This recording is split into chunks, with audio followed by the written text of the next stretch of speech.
And so, one of the things that I want to say have practiced, have exercised throughout the years is just the use of Photoshop.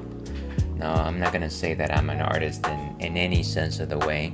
Really, I cut my teeth using Microsoft Paint, Mario Paint, not too many other programs beyond that before I stumbled upon Photoshop. And of course, back in those days, we were too poor to afford it. My sibling was computer savvy, and so they got me a cracked copy, as you will. And one of the things that I quickly realized is that this program was both incredibly powerful and incredibly unapproachable. And you know what? Throughout the years, I've gotten new versions of Photoshop. I've learned a couple of tricks. I've gone onto the YouTubes to try and find different ways to how to apply its stratagems, but it is still just as frustrating as ever. Hello and welcome to the Ales and Fails stream. I'm your host, Ale Wolf, otherwise known as Ales, gentleman streamer, the world's least interesting man, brewmaster for the Order of the Shield Lycan.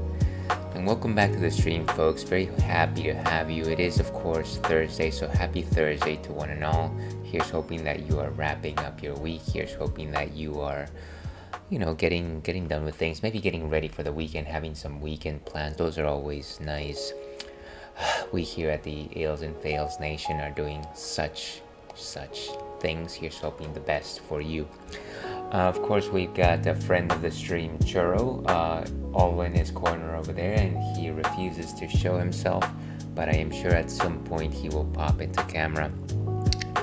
I guess last date, timely reminder, it is June, and June is Pride Month, so please show your pride.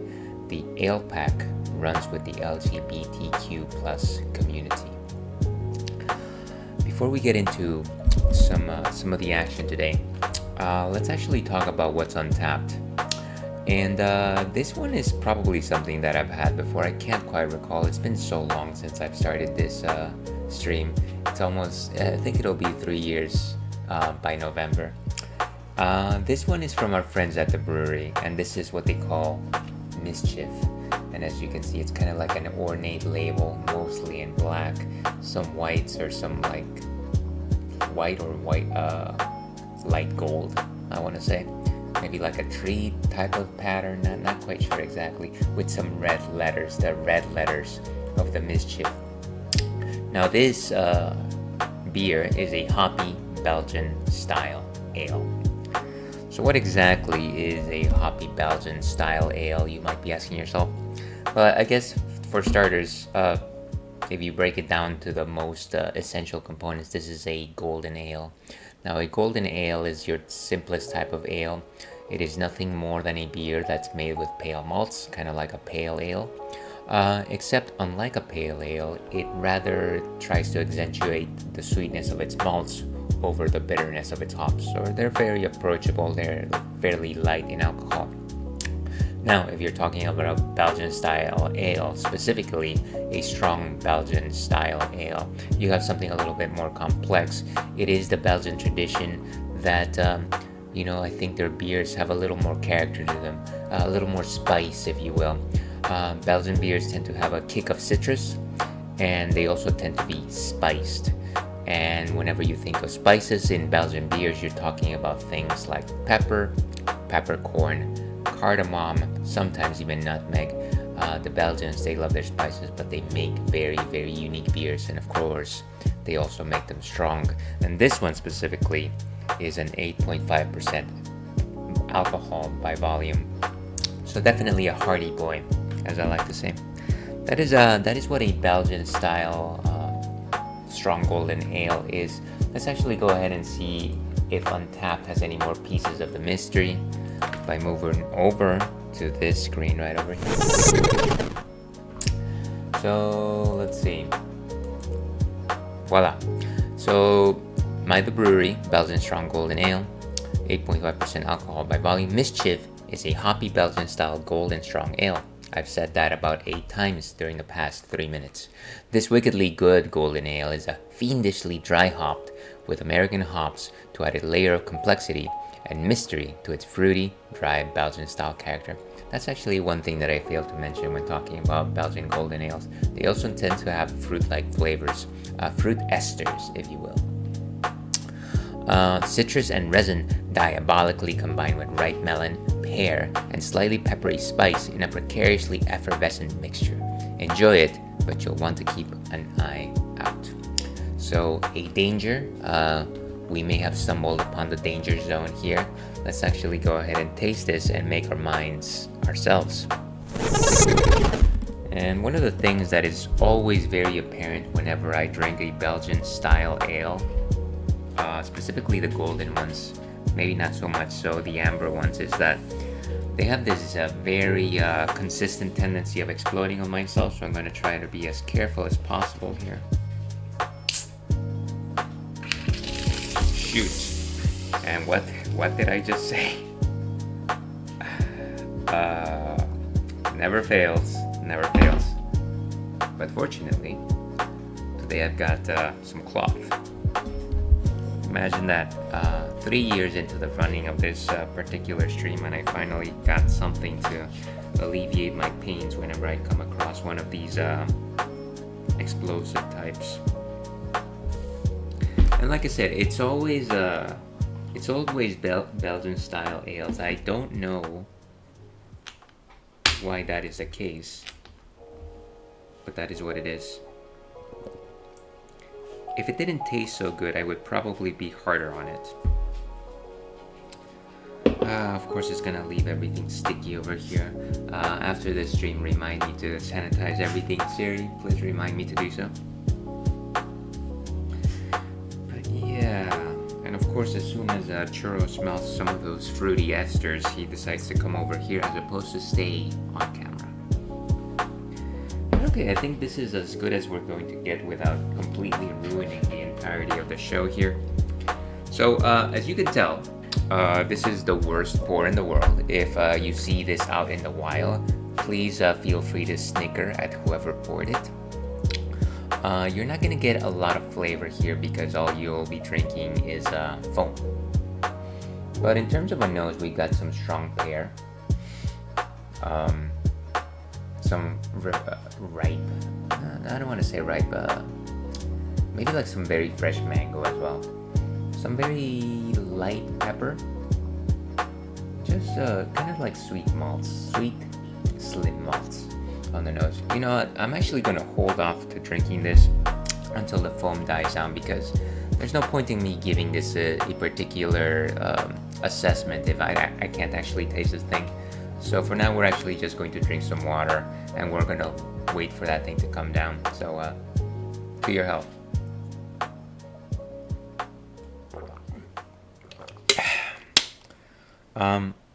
Before we actually move into the action over here, let's actually talk a little bit about some of the going-ons in the Ales and Fails Nation. One of the things that I haven't necessarily talked about very openly is this idea that I'm actually participating in my first stream event in about 2 weeks, and it is a charity event hosted by the National Children's Alliance. It is an organization that helps raise funds for children who have been hurt, have suffered child abuse, and also puts money into preventing the further propagation of situations like this. So a very honorable organization, no doubt. This event was actually prepared by a great streamer friend, Megan Hertz, and it's called 16-bit. Let me see if I can find some of that material here. So here we go. Let's actually go over here. And voila. So 16-bit, we battle injustice together, and it runs from July the 1st to the 16th. Obviously, a bevy of streamers have signed up for this. A number of streamers that I follow, and certainly a lot of streamers that do this way better than myself. but we're all streaming for the National Children's Alliance, and the idea is that streamers will be placed in one of two teams, Team Super, who represents Super Nintendo, and Team Blast that represents the Sega Genesis. Now, I was a Super Nintendo kid. Everybody knows that. Everybody knows that. But you know what? I decided to sign up for the Sega Genesis team, Team Blast, number one, because I haven't really experienced a lot of Sega Genesis games, and I thought this would be a good opportunity to do so. And number two, it seems like at least at the beginning there weren't enough representatives for Team Blast, and I kind of just wanted to balance out the tables there. So I did finish earlier working on some of my campaign promotional material. Most of it is just slapped together on Photoshop, which is why I was talking about Photoshop earlier today. Let's actually go ahead and see some of that. So, and let me actually turn off the Corgi cam for a second, especially since Churro's not around. So I'm calling my campaign Ales Your Base Are Belong to Us, and the reason for that is because I will mostly be playing the game Zero Wing. Now, if anybody was around in the early 2000s to know about memes, All Your Base Are Belong to Us was a meme that was spawned from this particular game, specifically the intro. And so you have this robotic, evil space person kind of just laugh at you, telling you in very bad English that all your base are belong to us. It's a very funny meme. I suggest you check it out if you have never come across it. I'll probably be playing it during the stream itself. But yeah, the main focus of my campaign or streams will be that I will try to play this game. I will try to beat it. It's a it's a shmup, it's a bullet hell type of game with a spaceship and you're going around kind of like Galaga or Galaxian. Not necessarily my forte, but you know what, it should be all in good fun. So one of the other things that's going to be happening is that rather than me drink ales, which is generally what I do, I will actually be trying out funky flavored sodas because I feel like it would be, I don't know if I would use the term disingenuous, but I would certainly be, I feel like a little less prepared or in tune with the idea of promoting a charity for children and at the same time drinking beers. I don't know, it's a little weird. It's just a little bit weird. So I thought I would change things up, do something a little more fun, a little more kid based, and I think funny flavored sodas like sweet corn soda or bacon soda, buffalo wing soda is going to be kind of like a funny thing to do instead of that. So I've got some incentives, of course. You can read them out there right there, but there's things that will make me lose a life, feed my dog Churro, which everybody loves doing, switch to another Genesis games. And so this is where the idea of playing 16-bit games comes in. For a small amount, I'll also just willingly choose a different Sega Genesis game to play for exactly 16 minutes. And then there's also just wear an LED visor for 16 minutes, which I have done before on stream, but this time it'll be for charity. It kind of just messes with my vision a little bit. And then you'll also be entered into a kind of like a spin the roulette thing where my fate is decided as to which of the crazy sodas I drink. In terms of milestones, I've set my goal at $100 just to be reasonable. I don't know. I don't assume anybody will donate. In fact, I'll probably donate the money myself if I have to.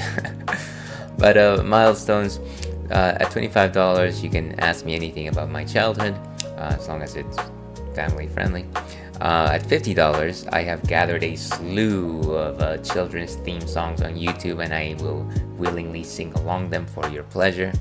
At $100, I will promise to do an upcoming crowd control stream.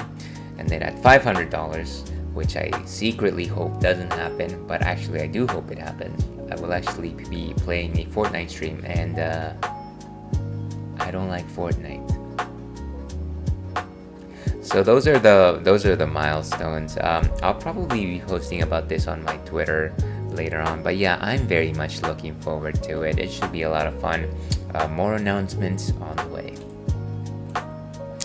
So that's 16-bit. Let's go ahead and actually go back to tasting this thing though, by going over here. So the foam has finally died down. As you can see, it's got a nice golden color, glowing, light, still thick, a very thick foam on the top. In terms of a nose, again, as I said, some sweetness, some very nice pear, some melon even, and nice peppery finish. Famine ale.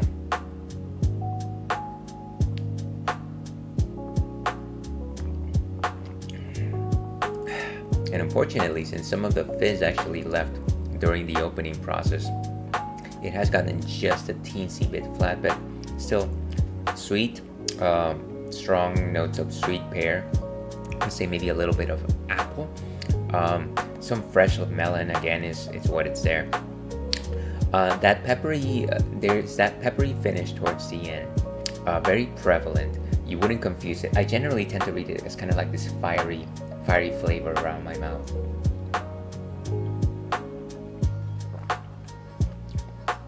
Not very thick, but I want to say that maybe some of that is due to the lack of effervescence at this point. Maybe a 2 out of 5 in terms of body composition. Very light notes of bitterness. I know that this beer was light, dry hopped, but I think that what you actually get more is the pepperiness rather than the bitterness of the hops. So kind of like a steely finish, but not necessarily anything that would detract you from drinking this. I very much enjoy this. And I want to say it does actually hide its alcohol well, despite it having such a generous amount of the substance. Let's go ahead and give this a rating. 3.75 sounds about right. I'm not gonna condemn you for spilling all over my desk. And cheers, we've got it. But okay, that's enough of that fun stuff. Let's actually go ahead and talk about. I'll do a very short what I've been watching thing. Those of you that have been following along with me know that I've been watching the Netflix Castlevania series. I'm in season 3, and of course Castlevania is the story of Dracula, the Belmont family who are vampire hunters, as well as the son of Dracula, Alucard, and the world that they exist in. I saw seasons 1 and 2 a very long time ago. They were lots of good fun. Season 2 ends with, I guess, spoilers here.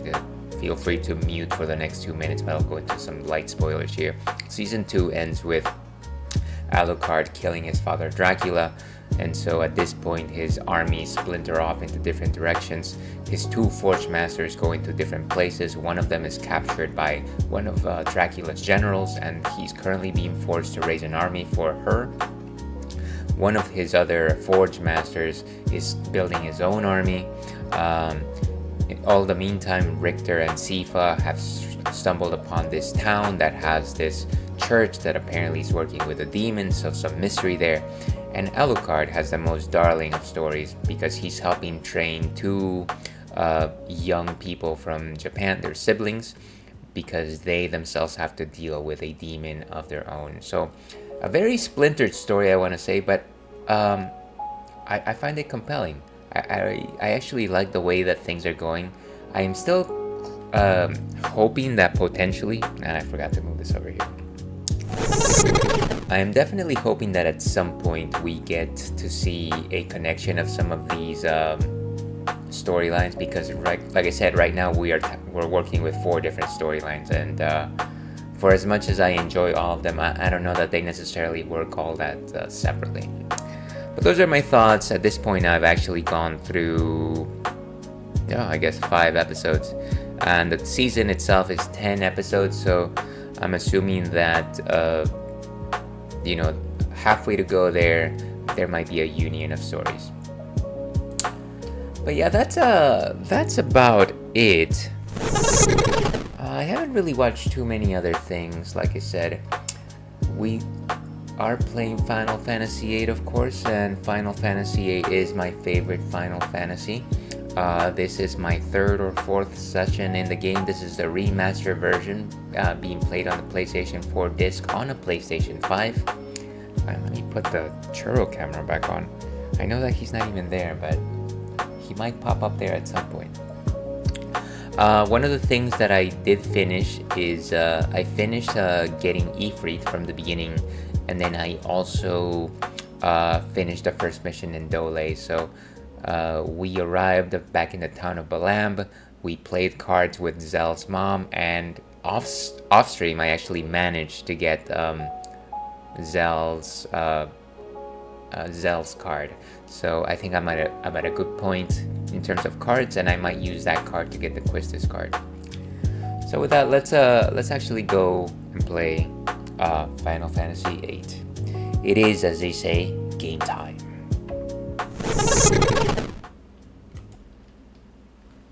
And let me get this thing.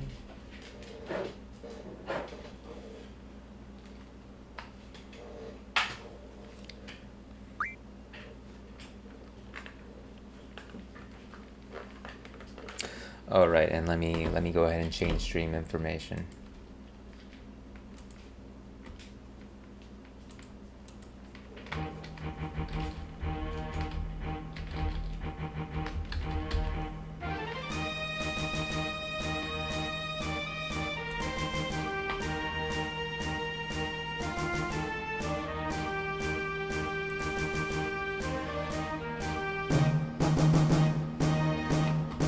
That's a bit loud, so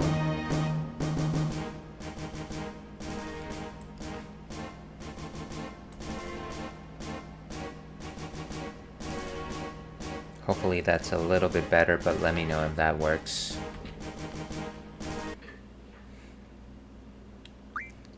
Continue. And yes, we are at Balamb Hotel.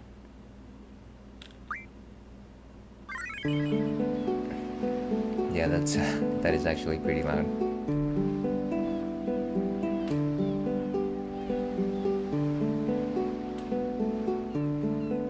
Okay, that might be a little bit better. Let me know if that's okay.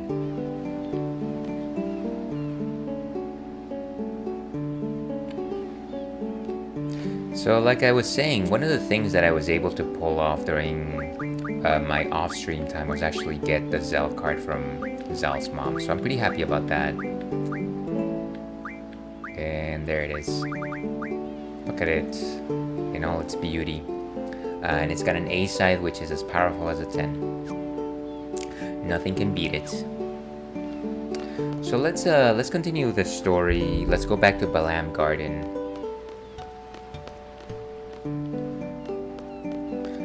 After all, we've got to change out of these uniforms. These pesky uniforms. My god.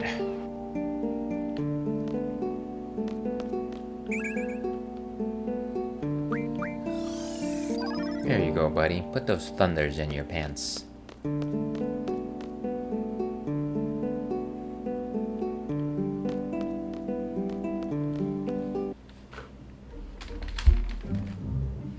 Okay, and one of the things that I'm also doing in this particular run, if I can get some proper space here, is I'm actually playing with the Final Fantasy VIII guide. Everyone normalize playing with guides, please. Which is, you know, the same guide that I used when I was a kid, so it's kind of fun to revisit these pages. Let's see, Delling City, Calbadia Garden. I've got so much to do. It's probably because I've spent so much time grinding cards, but what can you do, right? Balamb Garden, post-exam. Okay, so I don't think we need to encounter any enemies. I don't feel like encountering any enemies. Let's just go home, everyone. Doo-doo-doo. And we got ads starting in about 3 minutes, so watch out for those.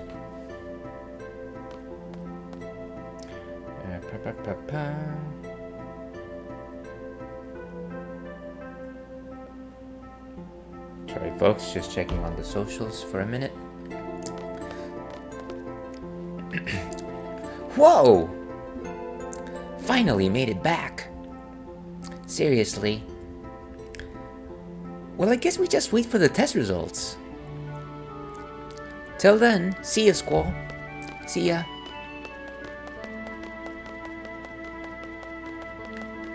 Crazy kids, I wonder where they're going. What is over here? Yeah, these pre-rendered graphics are always so, like... I feel like sometimes there might be, like, places in the map that you could go to, but sometimes they're not there. And vice versa, of course. Like over here, if you went all the way to the left, you might assume that there's a door there, but no. And no need to draw that.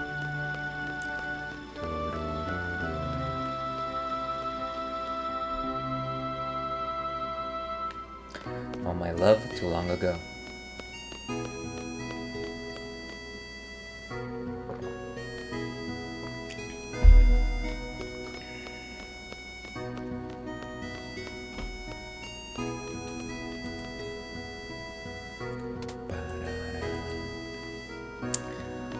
Hey there, old bean. Well, what are you up to?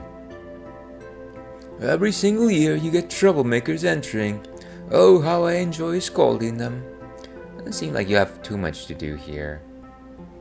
I wonder why there's like this ticketing station for a school. Wouldn't you just want, like a normal door? Is going to school like a subway? Eat fresh. Hey, everybody. Mission complete. I think we did pretty good job. The candidates are back safely, right? Although we didn't realize the Galbadian army was after the abandoned communication tower. We've just received word from the Dole Dukedom. The Galbadian army has agreed to withdraw as long as the communication tower is repaired and the uplink remains operational.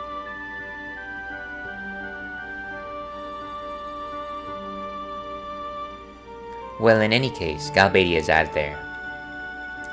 We could have made more money if they'd stayed and caused more ruckus. Hey, it's not about the money. It's not about the money.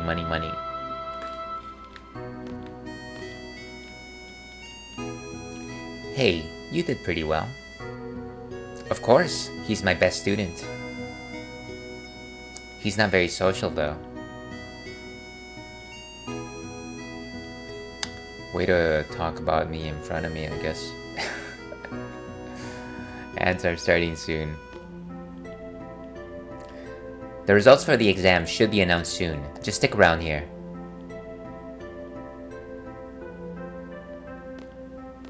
And I'll stop the chatter as soon as ads start. How did it... Oh, I guess they're going.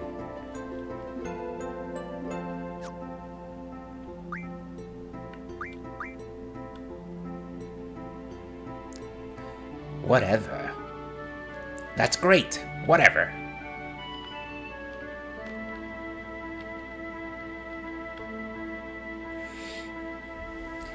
Like I said, just waiting for ads to end while I pour myself all of this beer that spilled. Such a frustrating situation with this thing.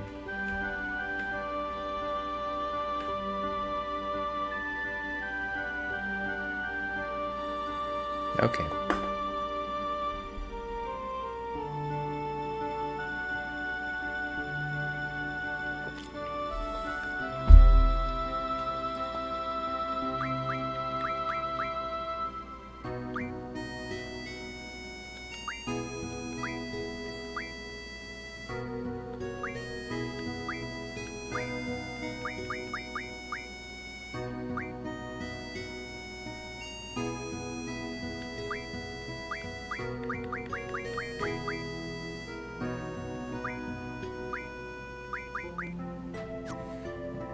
Okay, and I think everyone's back. Actually, one thing that I forgot during this entire thing is I forgot to post the... if I can see my mouse. I forgot to post the question of the night. If I could just reach it. There you go, question of the night. Do you ever dance? And the reason why that is the question of the night is because, of course, we're going into the dance scene very soon, and I felt like it was a timely question.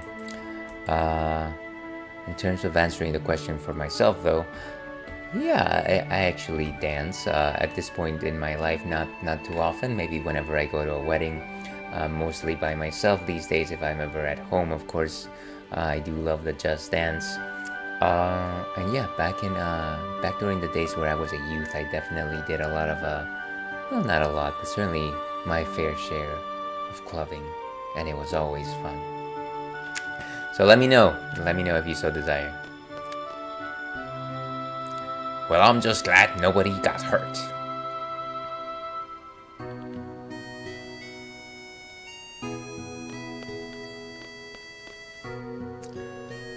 Okay, so we are just sticking around, I guess.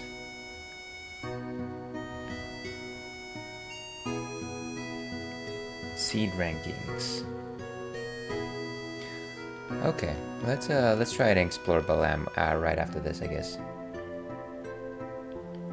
So it doesn't seem like we can do too much because these guys are blocking the way.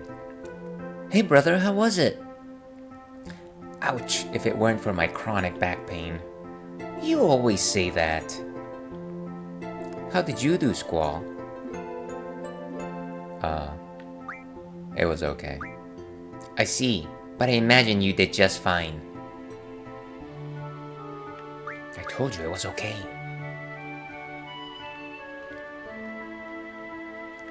I would have done better if I were in better shape.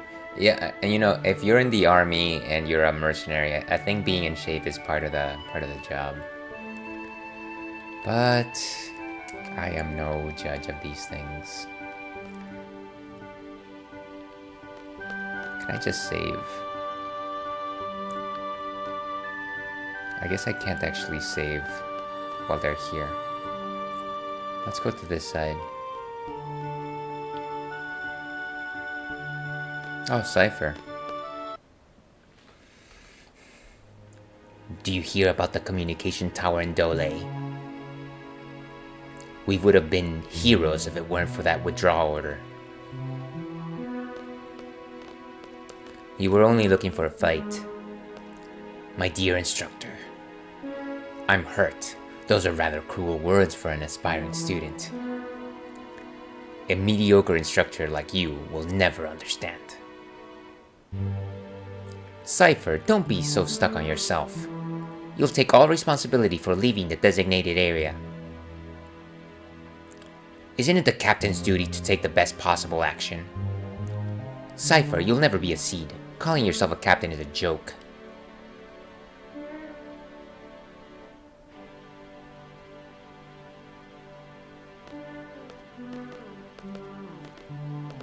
It's still pretty hard.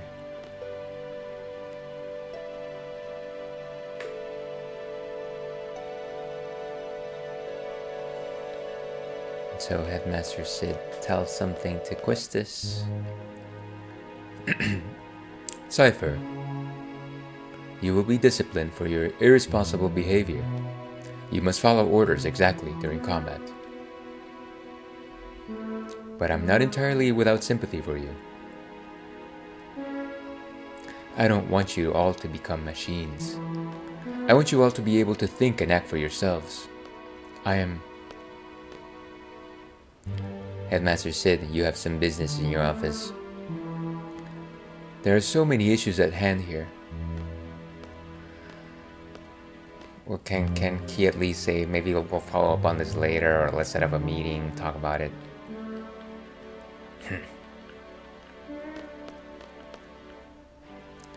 Seed shall not act beyond the exact working of a contract.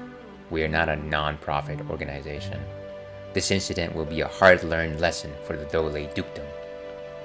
They'll now know to be more generous when hiring Seed. Okay, well, essentially don't do anything unless you get paid for it.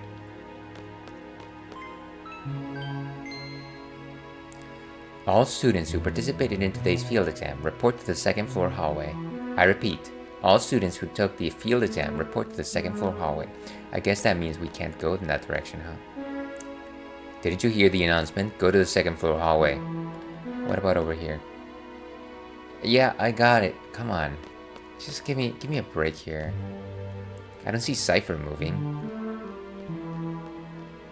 Can I access the control panel and maybe I can move somewhere? I can save again.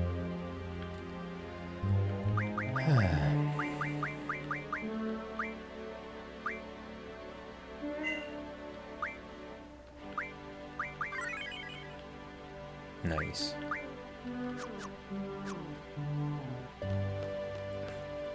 So this is as good a time as any to remind everyone, even though this is a drinks-friendly stream, we certainly advocate and promote the drinking of water. Water is the essence which brings life. It'll help deter deleterious effects from alcohol imbibing and any other such noxious components. Stay hydrated, folks. It's very hot outside. Drink up.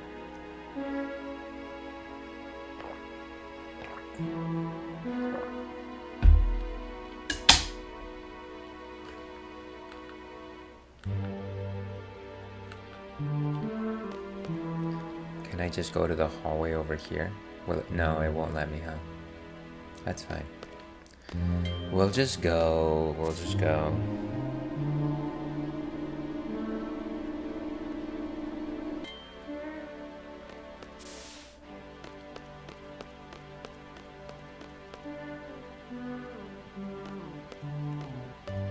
Oh, everybody's here. Rage.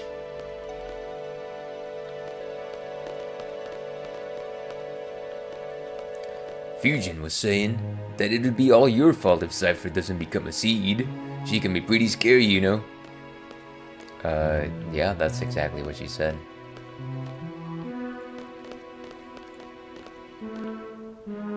Sup? Said they're gonna call out our names one at a time.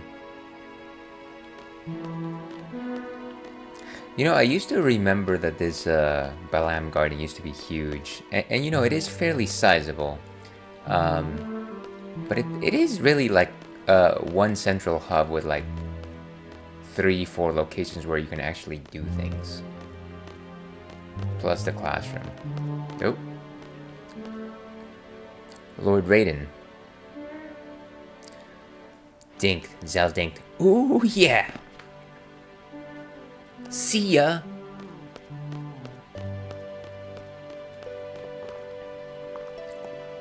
Squall. Squall from Squad B. Please step forward from Squall B, of course.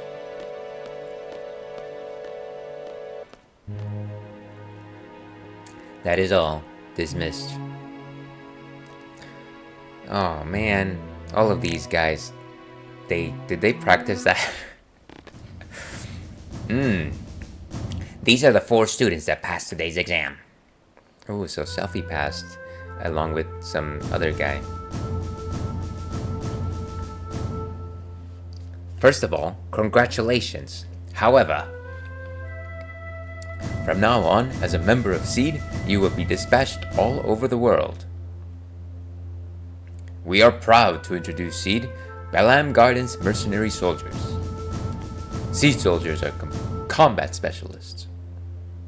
But that is only one aspect of SEED. When the time comes. Headmaster, it's almost time for the meeting. Please make this short. It's always time for a meeting, folks. SEED is a valuable asset to Garden. Its reputation is solely dependent on each one of you. Handle your mission with care. Is that what you wanted to say, sir? Here is your SEED rank report.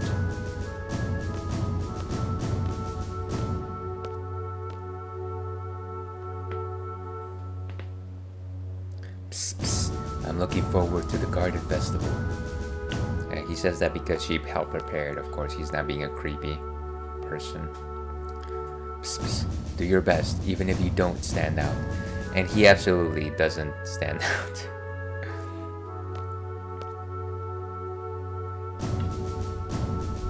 Psst, psst. Try to control your emotions a little.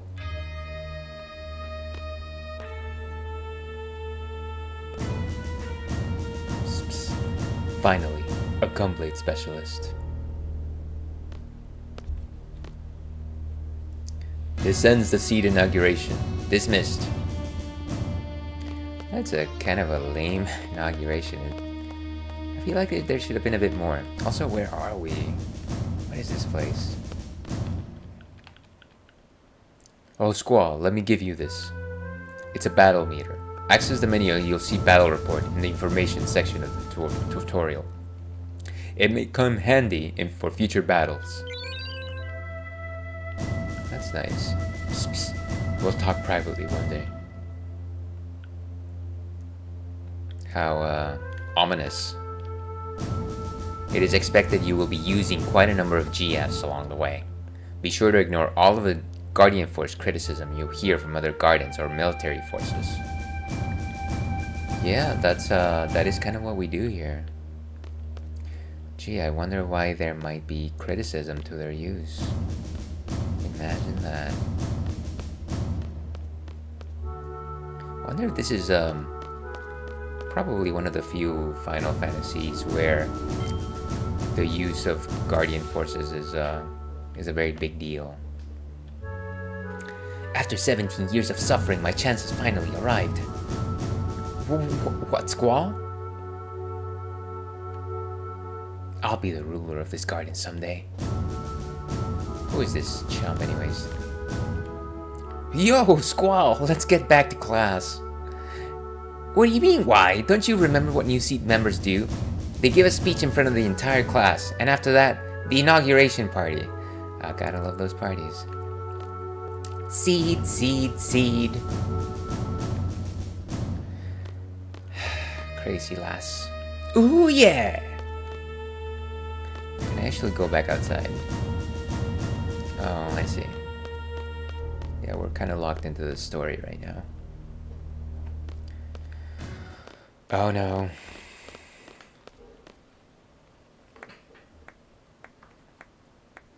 Oh, really? No hard feelings. Everybody's friends now. Oh, Zell.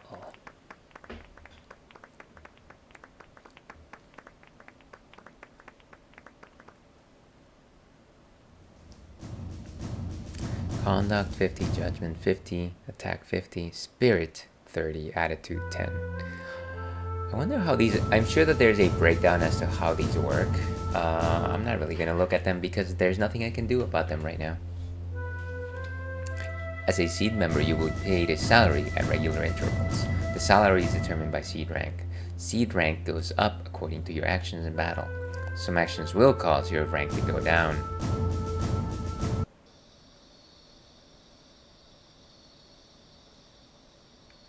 Ha! Found you. Well, what do you think? My seed uniform. It's a good uniform. You should get changed too. We have that party to go to. Hee, so what do you think? Yeah, I don't... Why are you here? I mean, you're pleasant and all, but why are you here? Let's see. Nothing in this room.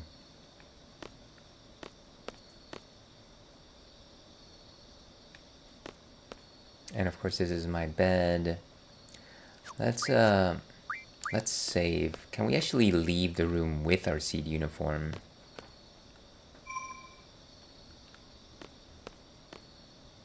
See? Gotta get changed for that party.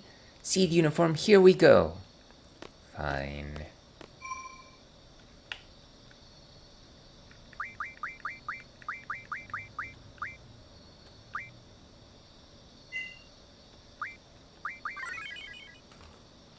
Okay, data saved. So let's get ready for that party. My time to shine.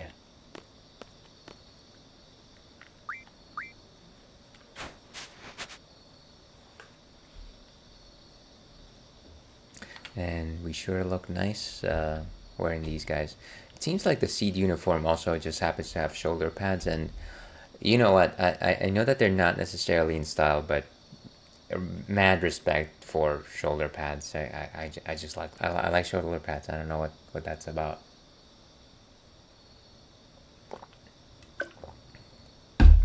Alright.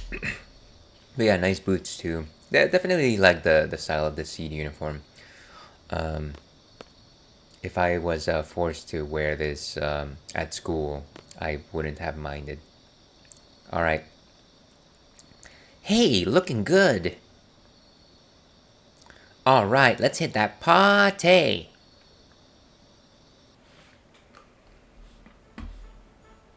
Here we go.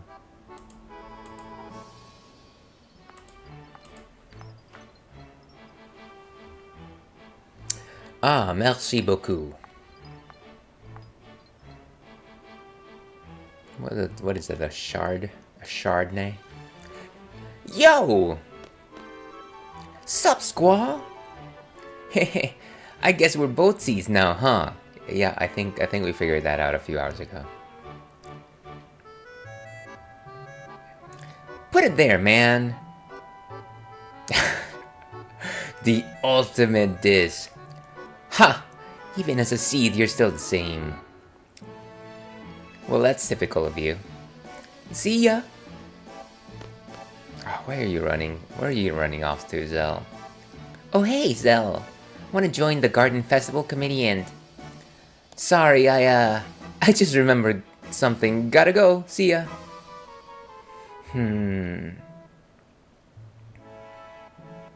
Squall, hi! We'll be busy with a lot of seed stuff, but work hard on the Garden Festival too. I don't know what am I supposed to... Bye! Okay, fine. Here we come. Shooting star. And there you see, in the midst of the crowds,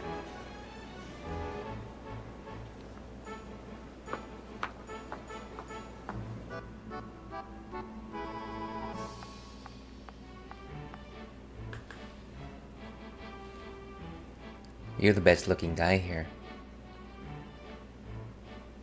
Dance with me?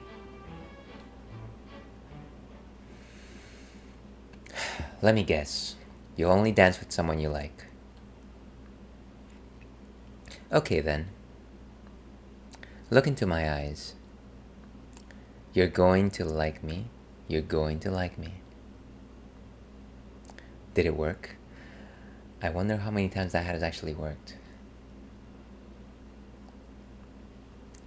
I can't dance. You'll be fine. Come on. I'm looking for someone. I can't be on the dance floor alone.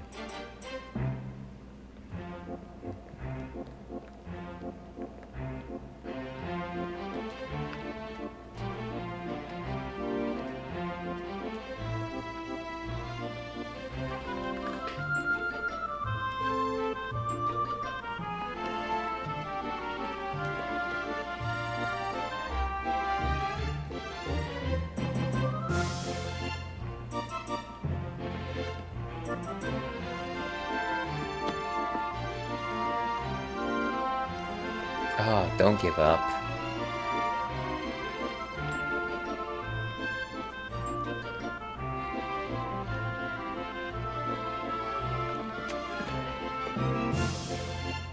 Oh, come on.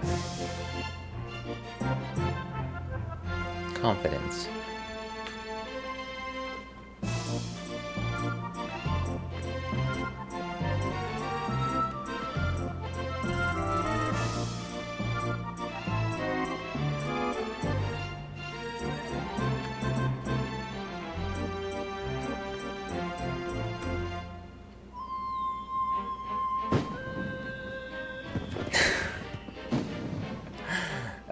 Such memories. What a magical night.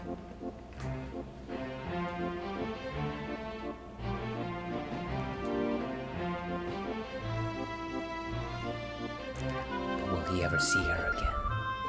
Yes.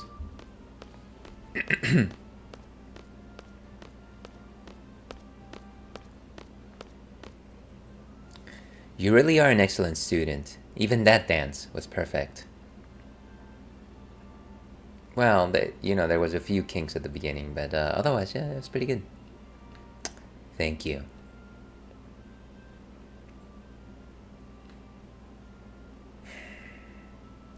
Yes. So you'll dance with someone you don't even know, but you can't stand being around me. Ooh, some notes of jealousy there. Sorry, for a moment there I thought ads were playing.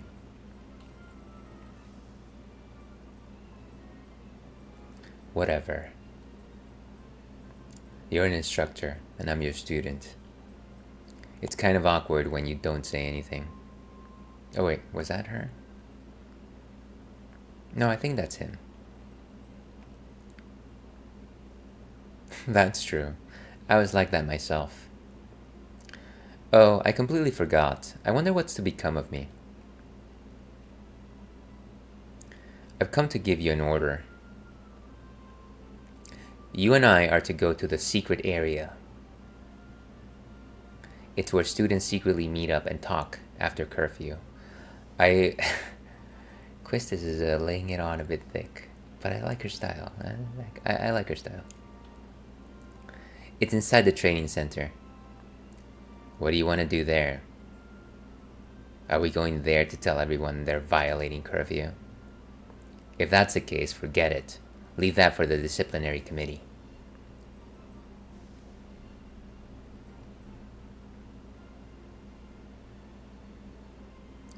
Go get changed and meet me in front of the training center. This will be my last order.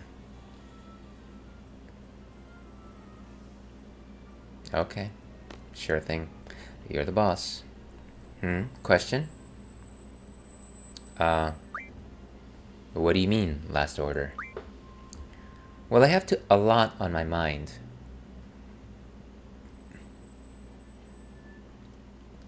Okay.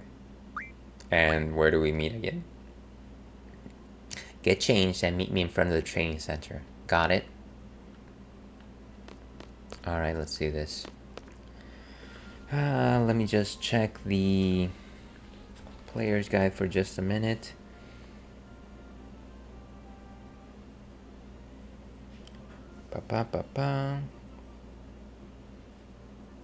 Okay. Just gotta make sure that I've got no actual notifications I gotta respond to.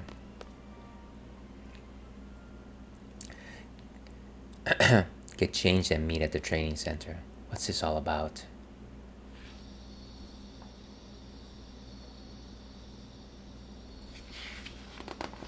Okay, so I guess we're going to do this.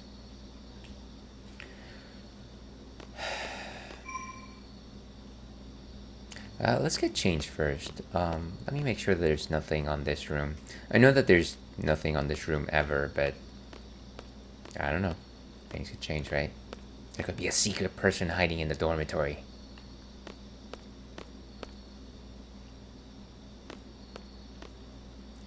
Let's get changed to the coolest clothing ever.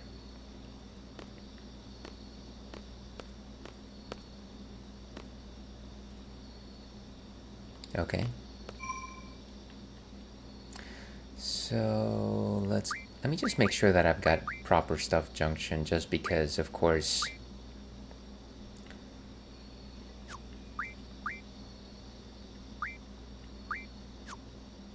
And actually, since it's only Squall right now, I might just junction the GF Siren from Zell.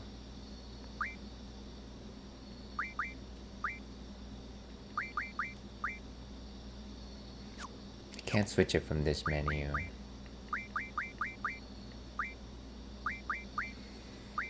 Is it junction? It's gotta be junction, right? Junction. So I think I have to choose Zell and Unjunction. It's kind of a pain in the butt.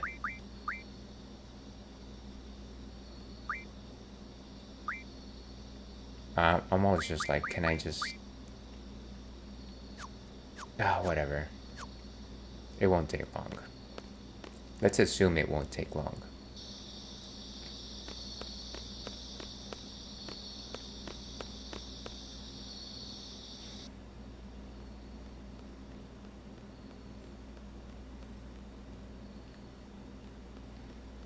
So of course the training area is in the opposite direction, but I want to make sure that you can't access any of the other locations.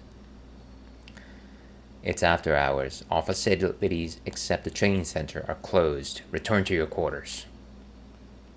Why is it that the training center is the only one thing that stays open? Is it like whenever you go to like I don't know, one of those hotels and then the only facilities that are open are like the gym? Probably.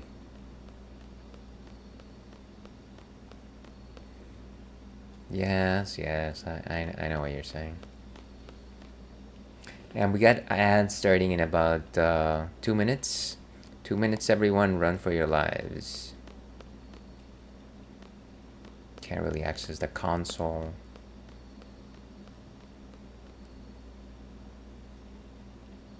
No, of course they won't let me. Let's keep going.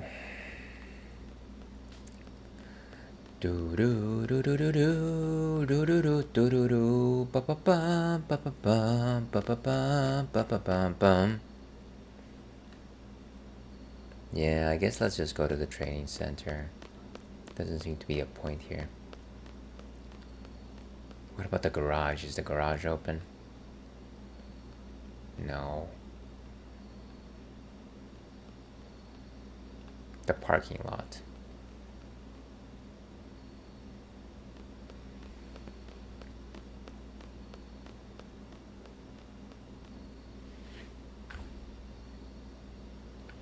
Huh. Squall, I was just wondering, have you fought T-Rexor in the training center? I'm not sure. You can defeat it quite easily by using status J. Let's go over status changes in the tutorial. Do we really have to? Status junction. Yeah.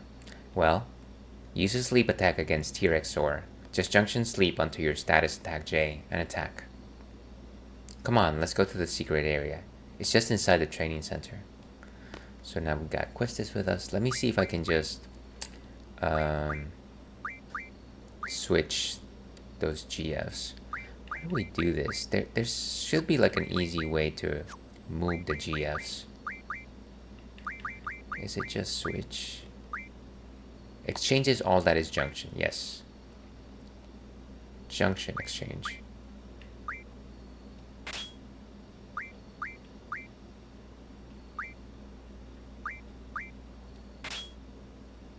Does that actually just flip what they had though?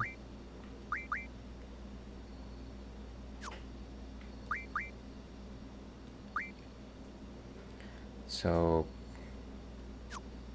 wait, wrong menu I think. So I've got both Quetzalcoatl and Ifrit, I want to say. Except I didn't want Ifrit. Oh, what a pain. I wanted Shiva.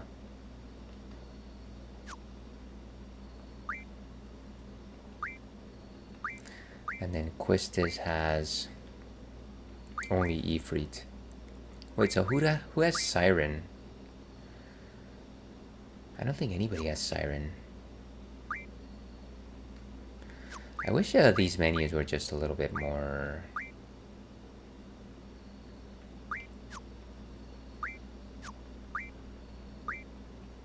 Okay, so Zell has Quetzalcoatl.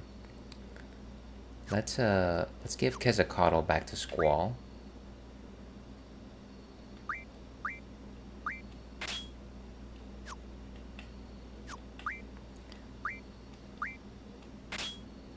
And let's also give him Shiva. No, actually Siren. Quetzalcoatl and Siren.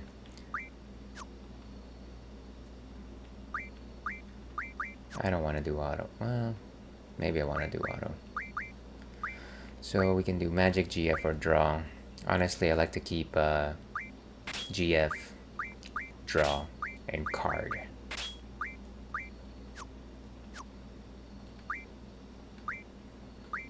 And then for Questis, Shiva and Ifrit. And then magic, GF, and draw is good.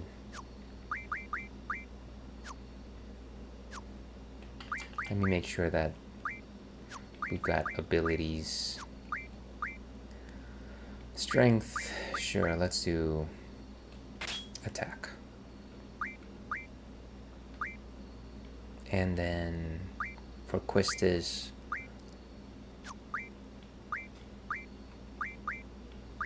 magic. Good enough for right now, I think. I'll fine-tune it later if I need to. Honestly, during these first few locations where we've only got a limited amount of party, really anything goes. I like how the training center is essentially just Jurassic Park. And now actually, did any of them junction the sleep magic?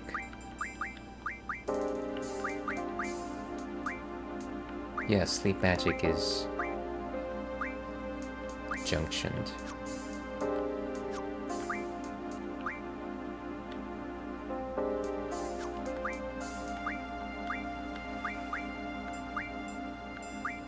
Okay, I think we're good.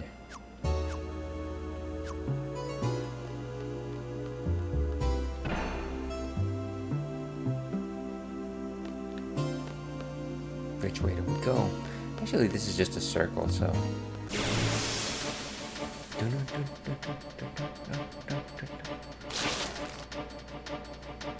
One of these things.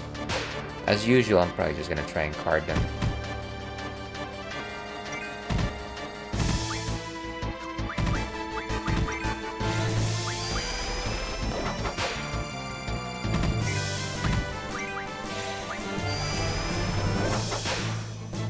Oh, these guys are actually strong. Give me my cards.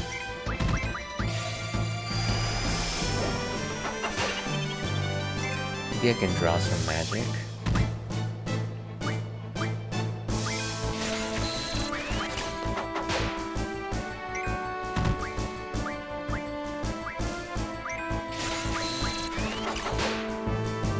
Down they go.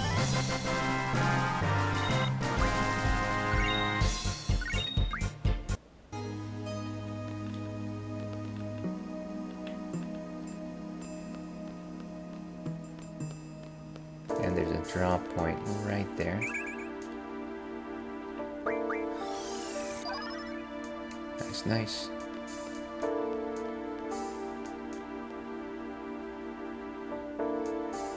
And there's a save point right there, and there's the secret area. Well, let me see if there's anything else. Upon meeting Quistis, you should secret area, very back of the training center, and above the save point. So yeah, let's actually save. And let's do that. Protect Michelle. Just looking at the notes on the boss that's coming up. Before I do that, let's heal up some.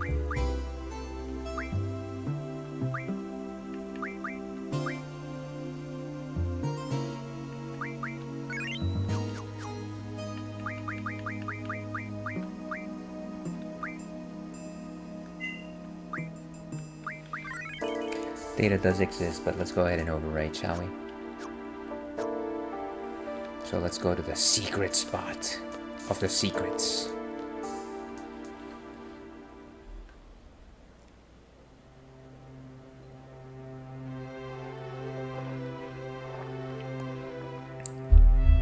So actually the secret spot is where people meet up to spend time with their better halves.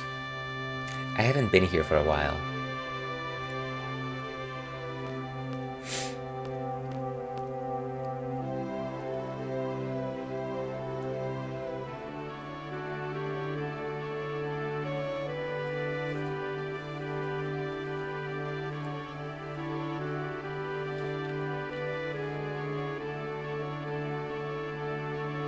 What time is it?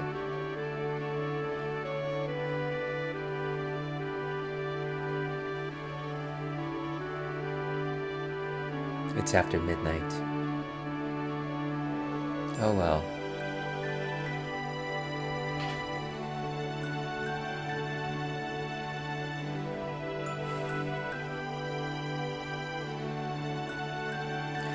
I, Quistis Trep, am no longer an instructor as of now. I'm a member of Seed now, just like you. Who knows, maybe we'll end up working together.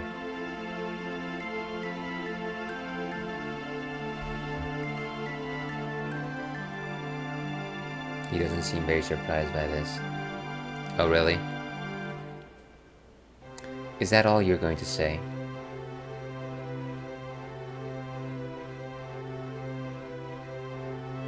If that's how it was decided, you have to abide by it.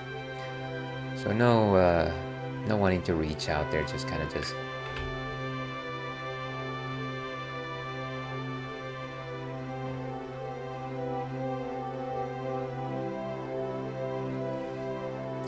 Squall, why do you have to be such a jerk? They told me that I failed as an instructor. Basically, that I lack leadership qualities.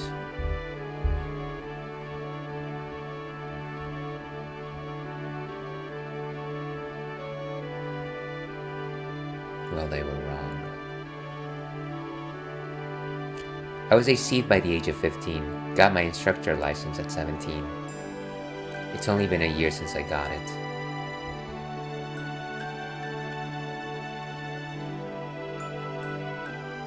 I wonder where I went wrong. I did my best. Are you listening?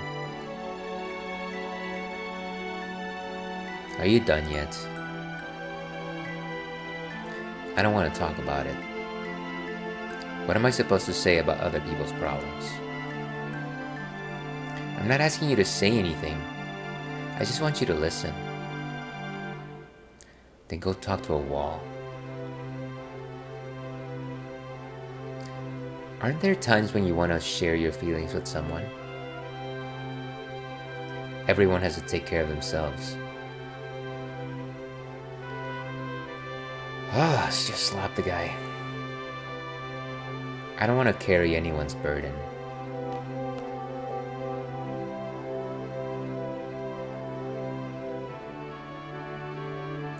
No leadership qualities, failed instructor? Perhaps you're right.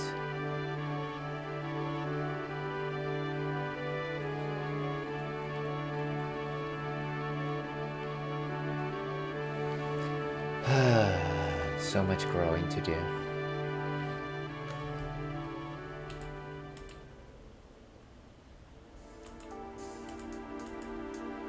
Okay, so we're back. Let's go in this direction.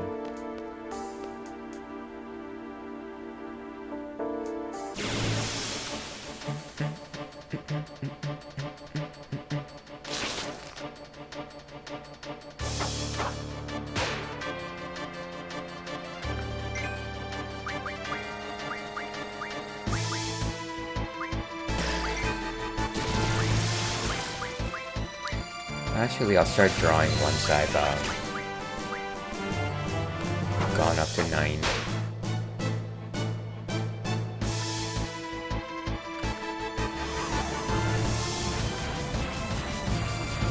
Oh, come on.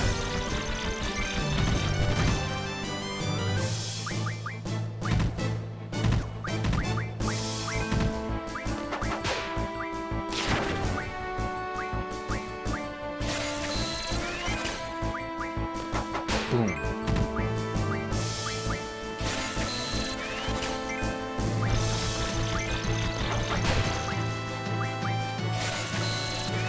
Nice. Boom. And we're both fast asleep.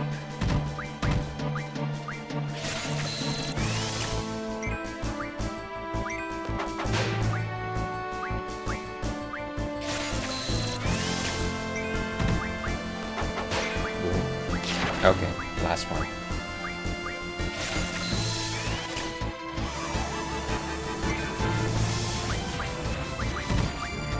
Draw some sleepies.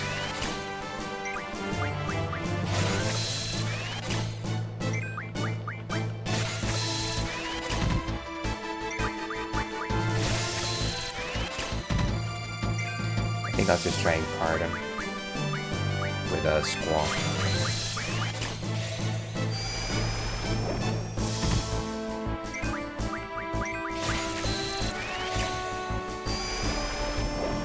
I think you actually have to weaken the thing before you actually do that.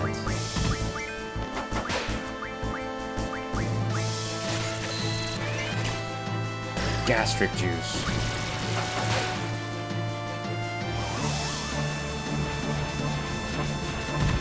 Gotta watch out with Quistis here. Whoa.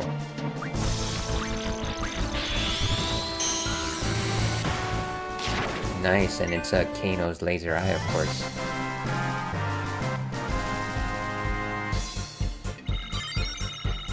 Nice, a level up. Quetzalcoatl learned HPJ. So let's see what GS. Summon magic plus 10. Let's see if we can pick something slightly different here. Elemental defense. GF's hit points by 10. Boost, of course. That might be useful. Refining magic.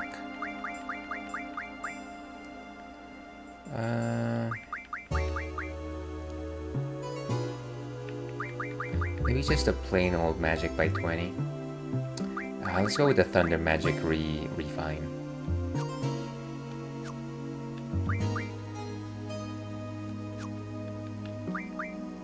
Just want to make sure that I've got all of the junctions for abilities, just because that's really what helps out a lot in terms of stats.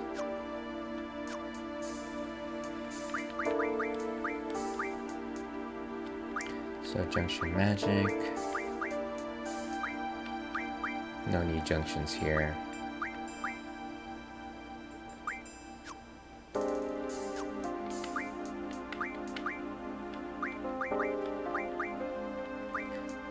So what can we do here? 802. Thunder. Guess the most sense would be scan. Okay.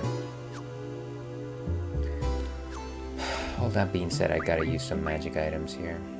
Maybe just use some potions, actually, now that I think about it. Rather than use magic.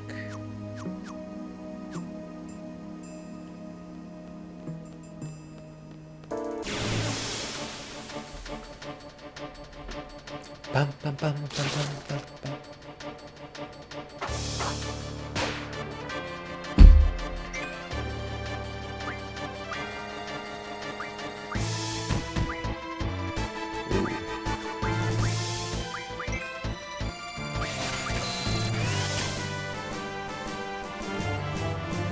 Get all the silences.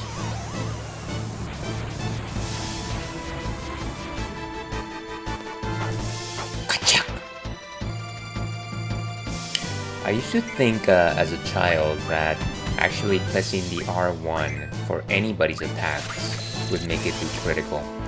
I even thought that I got the timing down for some of those characters, but it was probably mostly coincidence.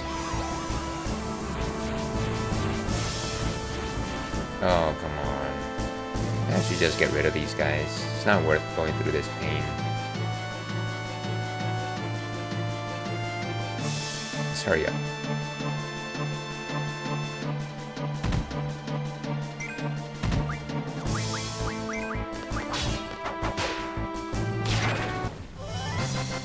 Very nice. Some silence powder. Ooh, HPJ. Select junction. Magic to that ability. Or to that stat. What's good?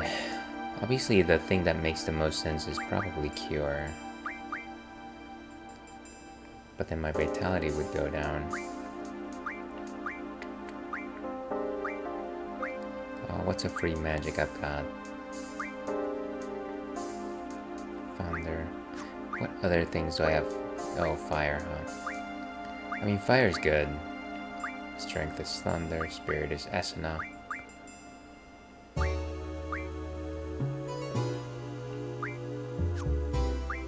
I forget what the Vitality is. I think it's just like general defenses, isn't it? Let's go with, I don't know, Sleep. I doubt I'll be sending anybody to sleep. And then put Cure here. Speaking of that, we probably need to heal these guys some more.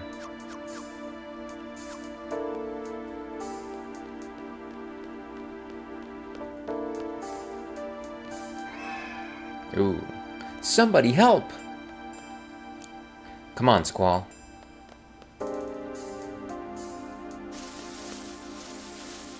What the? Squall! Squall, Quisty! Hey, how did you know her favorite nickname?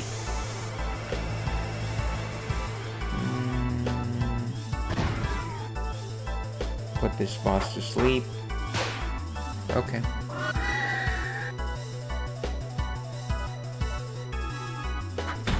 Ouch. Can I draw anything good from these guys?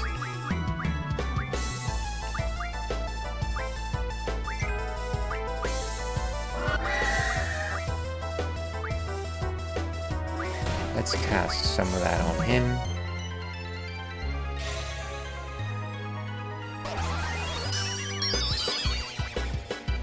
Ah, the guy lied to us. From Raldo. Let's cast some Protect.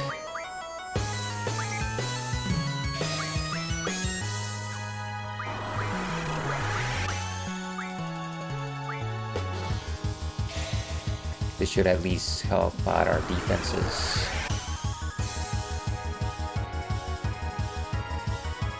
Let's get rid of some of these punks over here.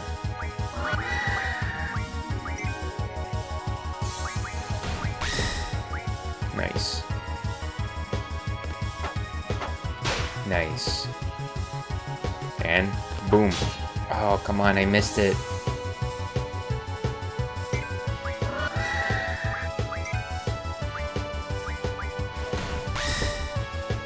Ah, the Protect is actually working out beautifully.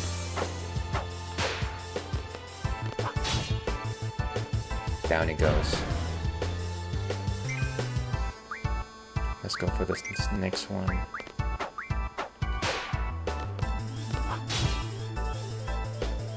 Actually, let's call for Siren. What? Let's do some Cure Magic here. We gotta help ourselves out.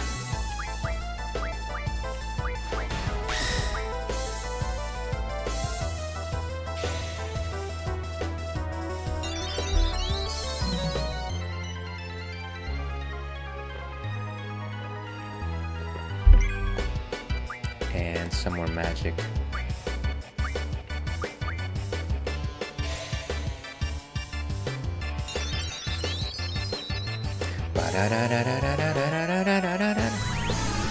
Let's go. Siren's debut.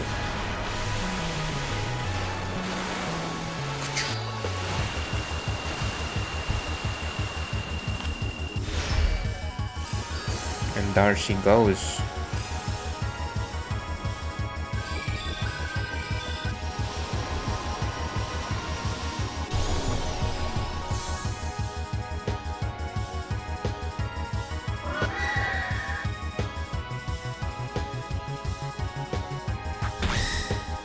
Nice, we still have Protect on. Let's get rid of that next Raldo. Blast you, Raldo!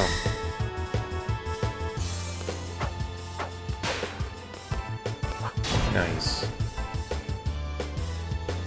Okay, let's stock whatever they're carrying.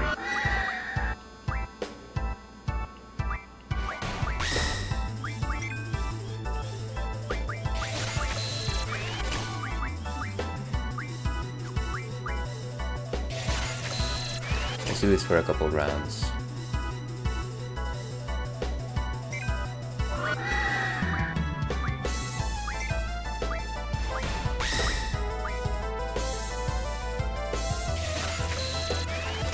Unfortunately, the boss is actually focusing on physical attacks. Christics protect. Okay. Now we need to draw and cast.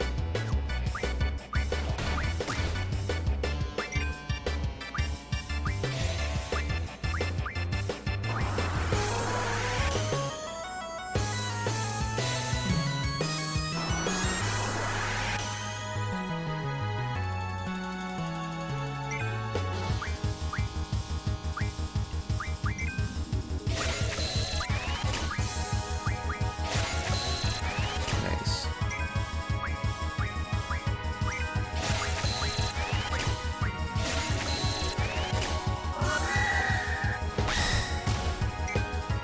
Okay, one more round and then we go for it.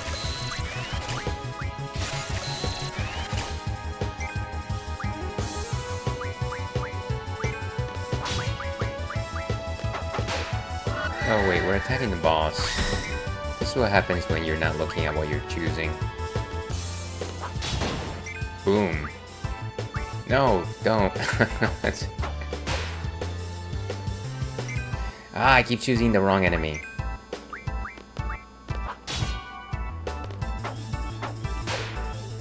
And down it goes. So you have no more balls on you. As in armadillo balls, that is. Armadillomon, the drill of power! Shells, nice.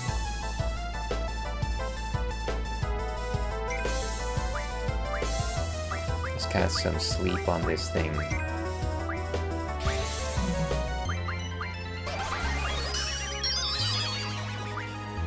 Is it asleep?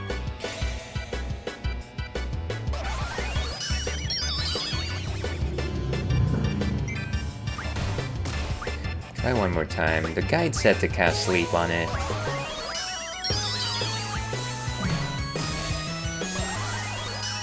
Oh. Okay. Whatever. Let's just attack. Okay, now he's asleep.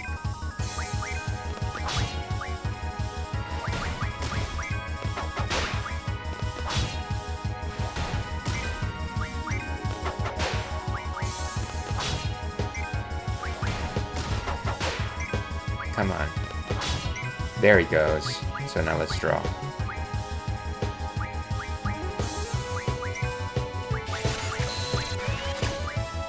Oh, I can't. Oh. We can stock up until he wakes up.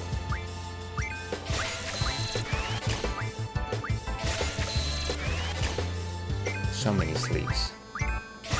And shells. Your friendly neighborhood gas station, of course. Okay, he's awake. Let's slow down. And let's attack with Squall. Quistis can focus on healing.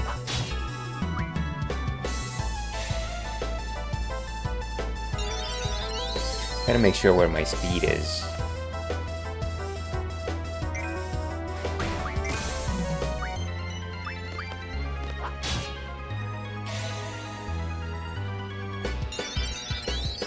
And ads are starting in about 3 minutes, folks. Run while you still can.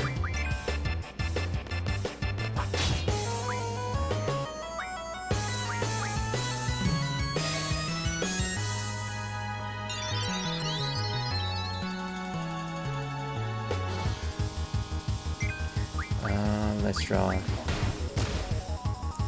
Don't really... Let's see if the blind will actually work on it.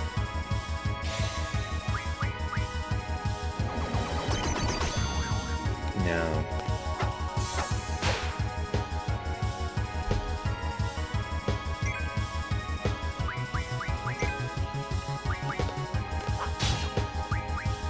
Down it went.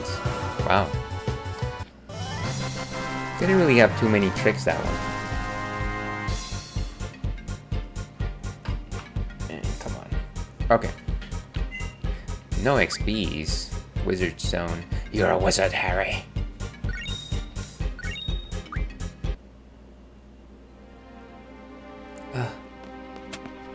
Who are these guys? Oh, right. It's not safe here. Please, let's go. Alright.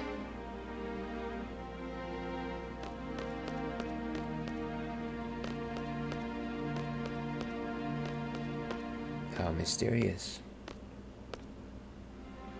Who was that?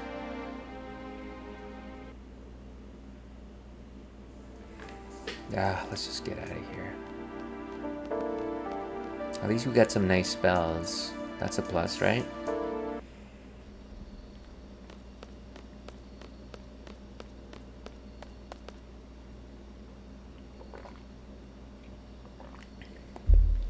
Squall. It's not like everyone can get by on their own, you know?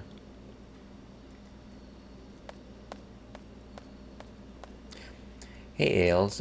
Welcome, Pineapple. Pineapple Retro. How are you doing? Sorry, that sounded a bit formal. Hello, Piney. How are you doing this fine Thursday? Thank you very much for popping by. Says who? And actually, before I forget, just a second here. Gotta pull out the old keyboard. Where's my mouse? Where is that mouse when I need it? Siri, find my mouse.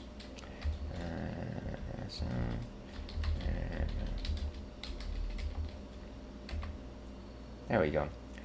So, everyone who is currently watching right now, stop what you're doing. Pick yourself up by the boots and give our friend Pineapple Retro a follow, who's an amazing, as you might imagine, retro game streamer. Last time I popped into his stream, he was playing Banjo-Tooie, which is of course the sequel to the mega hit Banjo-Kazooie. And it's always a ton of fun to just pop into his stream. What have you been up to, Piney?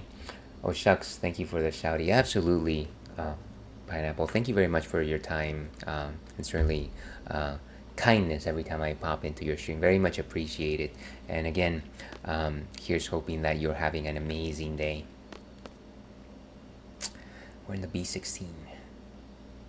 So let's see. I'm doing good, fine sir. How are you, my fellow colleague? Yes, your fellow Esquire colleague, as I say. I'm doing all right. Just getting through some of this still introductory sequence of Final Fantasy VIII. Remind me, are you familiar with Final Fantasy VIII? I'm sure you probably dabbled with it. You being a retro master. I was about to say pineapple master, but that wouldn't have made any sense. Oh, right, and it's ads. Ads.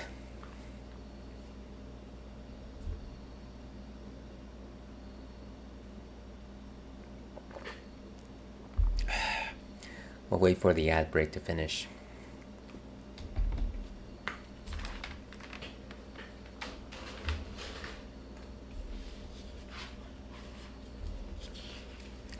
It says ad breaks ends in 46 seconds.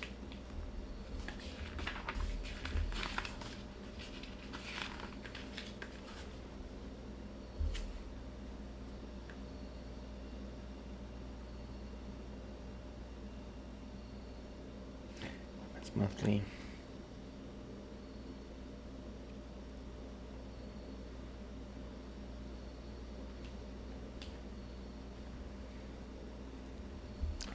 Okay, and ads are almost done.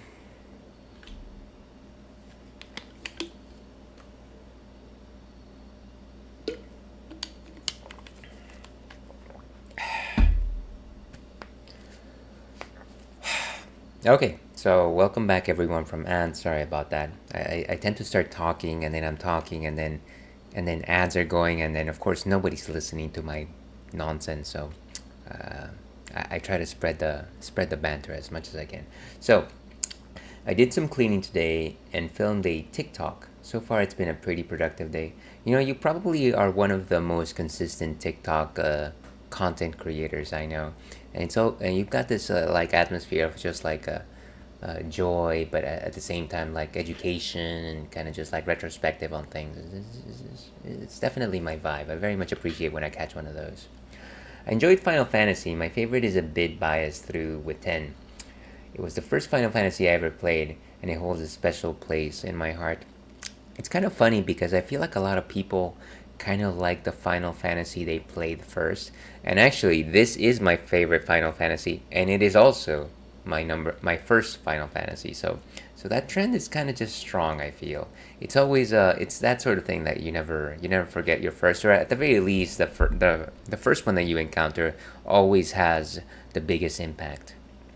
It's after hours. All facilities except the training center are closed. Return to your room. Fine, don't be such a party pooper. Let's see. I'm always flattered to hear that I give people the same comfy vibe that I enjoy watching myself. Ooh, what was that? I seed level 5. I just got some free money for doing nothing. Very nice. Well, I think it is the sort of thing that you kind of just emanate that energy, and you attract people with similar energy to your. What is that? What is the term? Birds of a feather, as they say. And I guess our dorm is this way. It's been a long night. Long, long night. Ooh, free money is always nice. That's what I always say. Finally, there you are. Where the hell were you? I was looking all over the place. We're both now members of Seed, right? Well, guess what? We got our own rooms, baby. Your new room's right across the hall from your old one. That's what I was asked to tell you. Man, it took me forever. So you're out here waiting past midnight to tell me that I've got a new room. I feel like somebody from the school commission could have told me that. Your new room's right across the hall from your old one. Okay, I got it. Let's see. I always went with the old saying, your vibe attracts your tribe. See, I like that, and now that I've heard it, I'm gonna have to steal it. But that is true, right? It is kind of just the energy that you put forward. Let's see. And the last thing you were playing was the Wind Waker. I'm assuming original hardware. I think that you tend to do mostly original hardware. How's that going? Wind Waker, unfortunately, is the first mainline Zelda game that I didn't play, and I didn't play up to this point. Well, actually, I'm lying here. I played one. I played Link's Awakening. I played A Link to the Past, of course. Then Majora's Mask, Ocarina of Time. I skipped two, because two. And then I stopped playing Zeldas, unfortunately. But I dabble with them every once in a while. I'll just go to sleep. He's dedicated to his job. How nice of him to wait all night to tell you. Yeah, I wish I had I definitely wish I had a homie that would just like during like college days that would just like stick around by me. But of course, the problem with that premise is that I was a horrible, horrible hermit that didn't want anything to do with the idea of friends. If you can imagine that.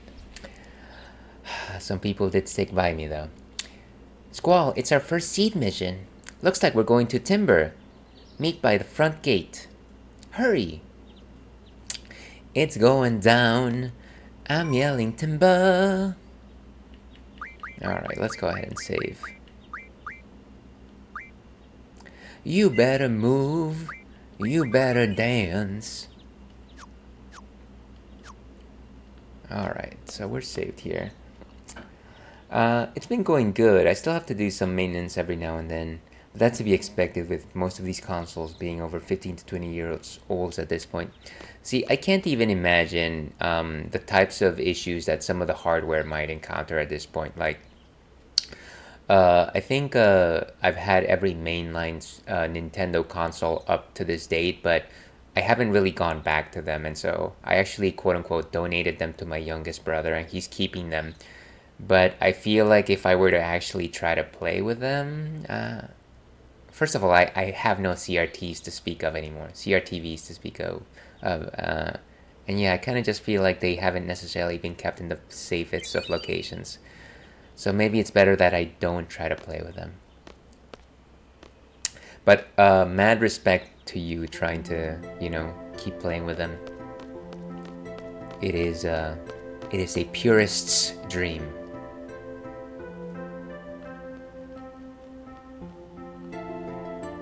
Oh, it's that kid. No running in the halls. Come on, take the pain. One more. Okay, so maybe now I can try and get the Quistis card.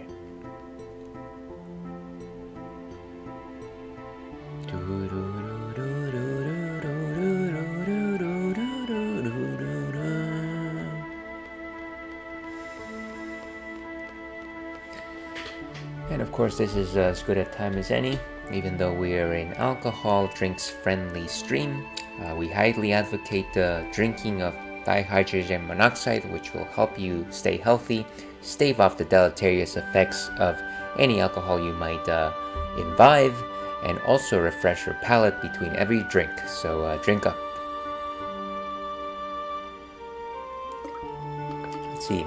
Thankfully, most maintenance is really just a matter of proper cleaning, a little isopropyl alcohol, and a Q-tip goes a long way with fixing connection issues, cartridge-wise at least.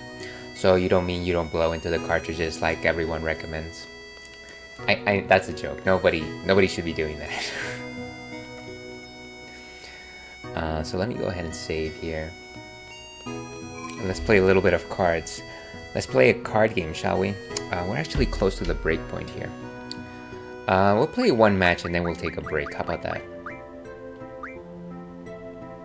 I'm pretty sure my back could use a break. My back could break like the bat, but my back could also use a stretch break. Let's go to the cafeteria. Cafeteria? Ooh, I still do. Mostly for old time's sakes. You just like grab the cartridge and you're like, this is one for the record books or for the memories and stuff. Just like, I respect that. Like it. Infirmary. We don't need to go to see Dr. Kawasaki. The quad. No, the quad is where the festival is. I think we need to go to the cafeteria.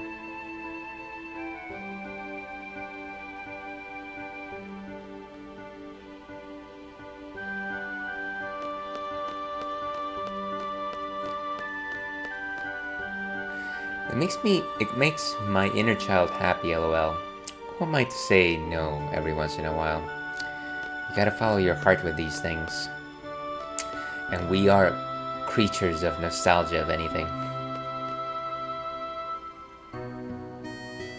Alright, so I think I'm supposed to challenge the guy in the back over here. The guy in the back. How about a quick game of cards? I don't know why he had that accent, but he actually does. Trade rule is all. Let's use our brand spanking new Zell card.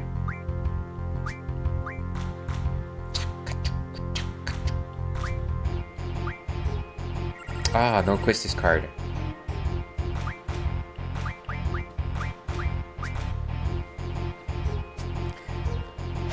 Quick Ales, rock a poker face. You mean just like... Nobody's gonna actually buy that, by the way. Let's see. What's good? What's good? Nailed it. Yeah, I don't know. That's more like a make absolutely no motions in any of your muscles on your face. Let's go with the mini Mog. Oh, they're gonna flip me. Darn you. And actually, there's no way to turn him back. That stinks. But I think I've won this match, actually, just in terms of numbers. I thought it was good. Well, I appreciate it. I don't think I'd ever want to play you in poker, Piney. I feel that just by the fact that you called out the idea of a poker face, that you're probably an experienced player. Most of the poker that I've ever played is actually in the game Xenosaga, so not necessarily real poker. Oh, I suck at poker, dude. I'm better at blackjack, personally. Yeah, actually, that's a game that I can understand. I feel like every time I've been invited to a poker game, they've got all these house rules. And yeah, I mean, I can understand the basics of it, but I'm not necessarily the best at it. And no matter what face I make, I don't think it ever works out. It's a fun game, I won't deny it, but yeah, I can. Not my forte. Let's go. I feel like they won't be able to turn the Zell card, so this is actually safe. Wasted my A on a 3.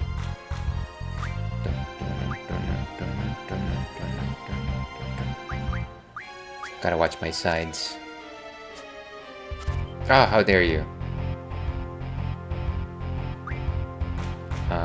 But let's continue to shut them down.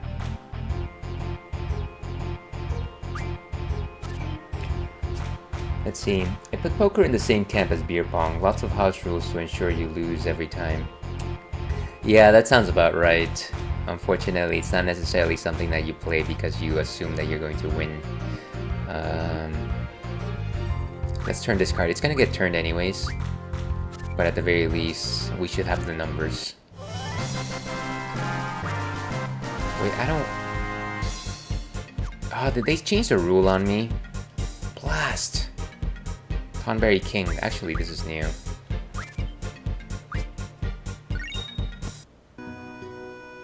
Play me again. Yeah, that's fine. I didn't want to change the all rule. Okay, he's back to all. Let's see. Is Churro sleeping in the corner there? Yeah, he's right there. That's the corgi cam. Actually, let's see if I've got my. He's probably gonna move now, so you can verify that he's alive. That was a terrible joke. I'm sorry.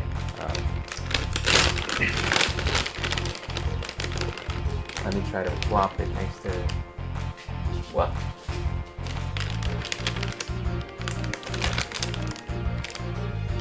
Okay, there he goes. And in case you're entertained by a dog eating, it is a channel point redeem. Make my dog chubbier than he needs to be. I love bad jokes, so that's right up my alley. Well, I appreciate it, and now that you put the redeem, I am forced to give him another treat. I am compelled by it. Here. Yeah, that's Churro.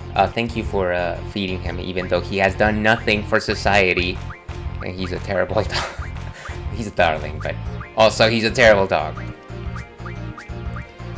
Biggs and Wedge versus Tonberry King. Let's go with Biggs and Wedge.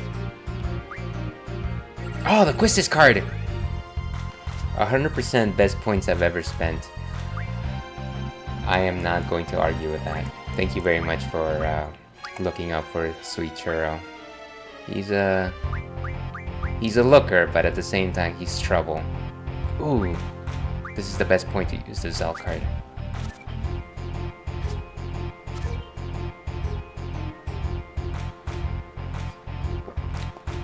Okay, it's already not looking pretty. Oh, he flipped my Zell card. That's annoying. Oh, but actually, Mini-Mog to the rescue.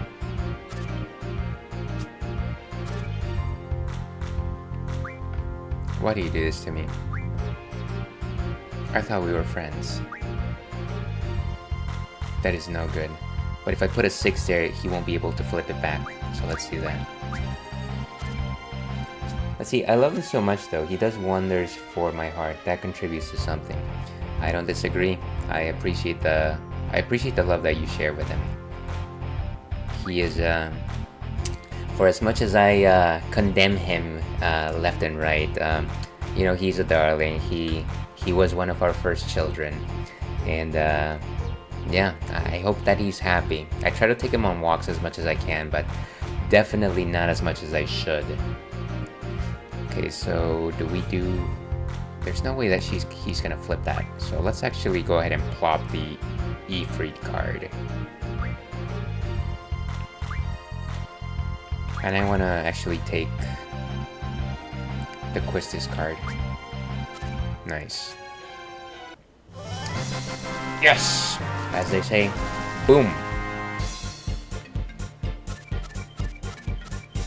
Very nice, we got the Quistis card. Which means we can stop playing cards for a while. You're good. Play me again, okay? Lest you be sent to the Shadow Realm. Oh, welcome, Eris. How are you doing? Thank you very much for popping in. How are you doing this fine day? I'm actually considering good. The winning card game music was...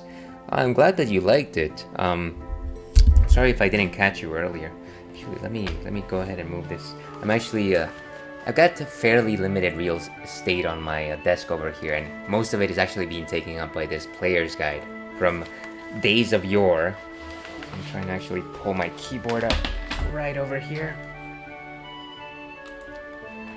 Buying this game on the Steam sale right now. I would highly ask you to consider buying this game simply because it is definitely, I want to say, well, I feel like any praise that I might give Final Fantasy VIII would probably fall on deaf ears because I kind of wax poetic about it. It is definitely one of the most memorable Final Fantasies, in my personal opinion. So, everyone watching out there, anyone who stumbled upon this channel thinking that they would find quality streaming, instead, stop watching and follow our new friend, Eris OG, who was last streaming Super Mario World. That's, yeah, actually, that was last night, wasn't it? And that was actually your first playthrough of it. It was a very fun chat, very fun event. Certainly a conversationalist, if I ever saw one. Lots of fun redeems and just kind of like a happy, chill vibe. So I highly recommend everyone out there following Eris OG. Let me ask you actually, do you mostly play retro games? Do you have a particular niche that you like to stream? Thank you. Oh my god, yes, I love old guides. I think I have that one too. Oh, that's cool. That's cool. I should find it. I have like a stack of old players' guides, but my thing is that I at this point, because I used them so much as a kid, like a lot of the binders on them, the binding at the middle is kind of super weak, and I'm kind of just like, I look at them and I really don't want to touch them because I know that they're probably gonna, like, the pages are just start getting pulled off. Ooh, Super Mario World, good choice. I was just thinking about it while I was watching Eris's stream, where Super Mario World ranks in terms of classic Marios for me. And actually, it happens to be number 3 for me. And I know that that's weird sounding. You're gonna be like, what is wrong with you, Ailes? Why am I here? Why do I know you? And it's my favorite classic Mario game is Super Mario Brothers 2. And it's the weirdest one of that like line of Mario games, but the dream stuff and the vegetables and the frog with the instruments, it's just like, I don't know, it kind of just like lit this fire in my head, and I play it very frequently. Like in my most dire of nights, when I feel not at my best, when I've had a drink or two, and I'm just like, I just want to be happy, I'll play Super Mario 2. It's a strange thing. Anyways, enough depressing chatter. Let's see. Don't stop watching, Ailes. Well, I appreciate the kind thoughts. This is just an expression.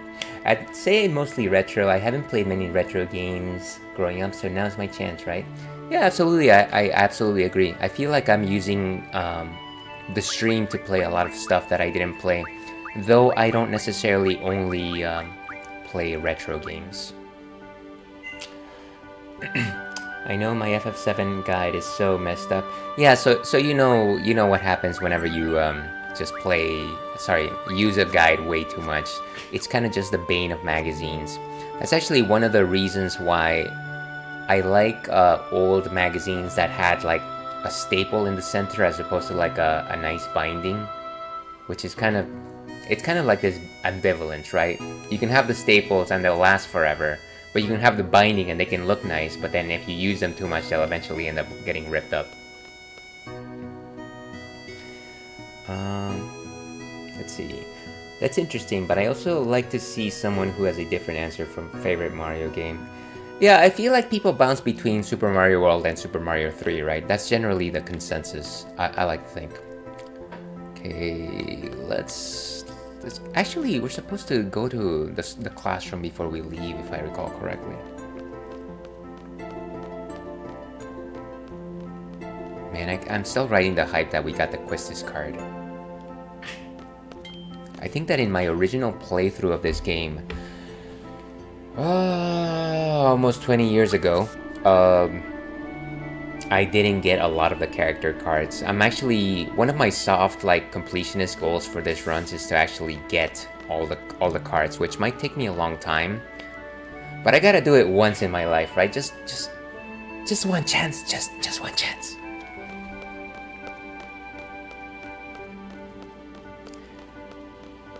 Let's see, that is such a good recommendation. I will have to put that in my backlog. Yeah, very much agree with that. Good point about the staple. Yeah, again, not as nice as the middle bind, but I don't even know if that's what it's called. I just made up a term right there. Instructor Trep has defeated 41 enemies, and I had such an innocent image of her. Oh, let me give you your stats. You've defeated 98 enemies, but I don't even care about you. Why would she know that very specific number? You better not have caused Instructor Trep any trouble. No. Are you really looking out for Instructor Trep? I know, you know. So far, you've been knocked out 0 times, and Instructor Trep has been knocked out 0 times. Oh, these guys really know their stats. If anyone can pull it off, it's you, my dude. We'll try. Really, the main thing here is, what was that sound? What was that sound? That almost sounded like a redeem, but it wasn't one. This is what the laptops used to look back in 1998. Turn the power and...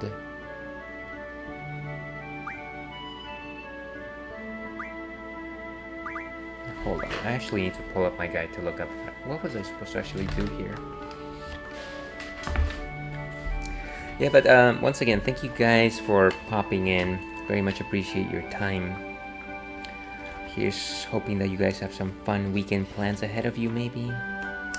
Alright, in the morning, check Squall's desk to find the weapons magazine. If you'd like, it's a good time to visit Questus' classroom and take the first test at Squall's study panel. You can also take the test by accessing the tutorial section. This is also a good time to play cards.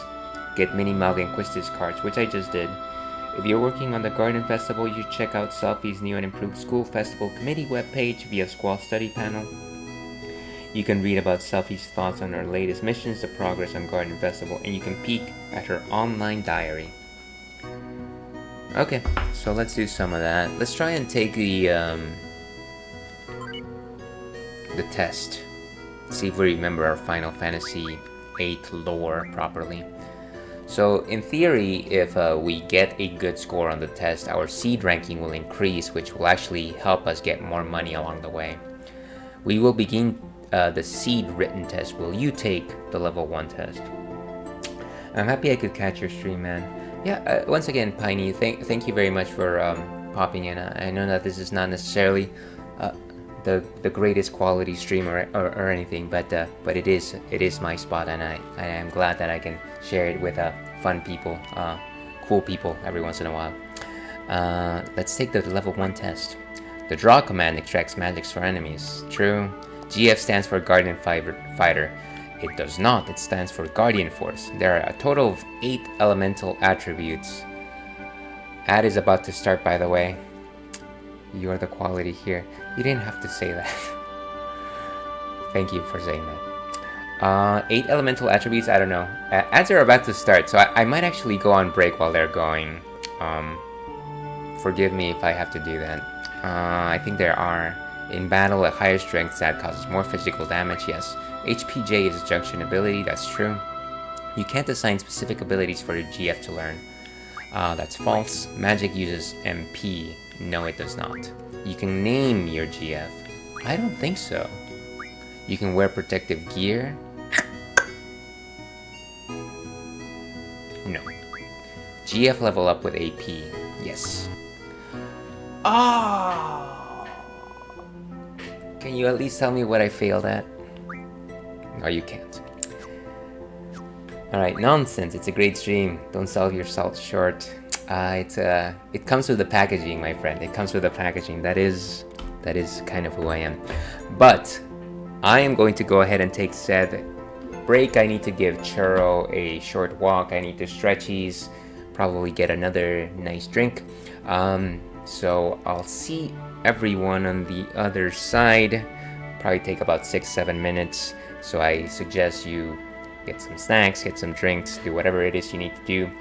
Thank you very much for the enjoy your breaks, and we will leave you with some fine lo-fi.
to the Ales and Fails stream. I'm your host, Ale Wolf, otherwise known as Ales, gentleman streamer, the excellence of in execution, the no throne Cicerone.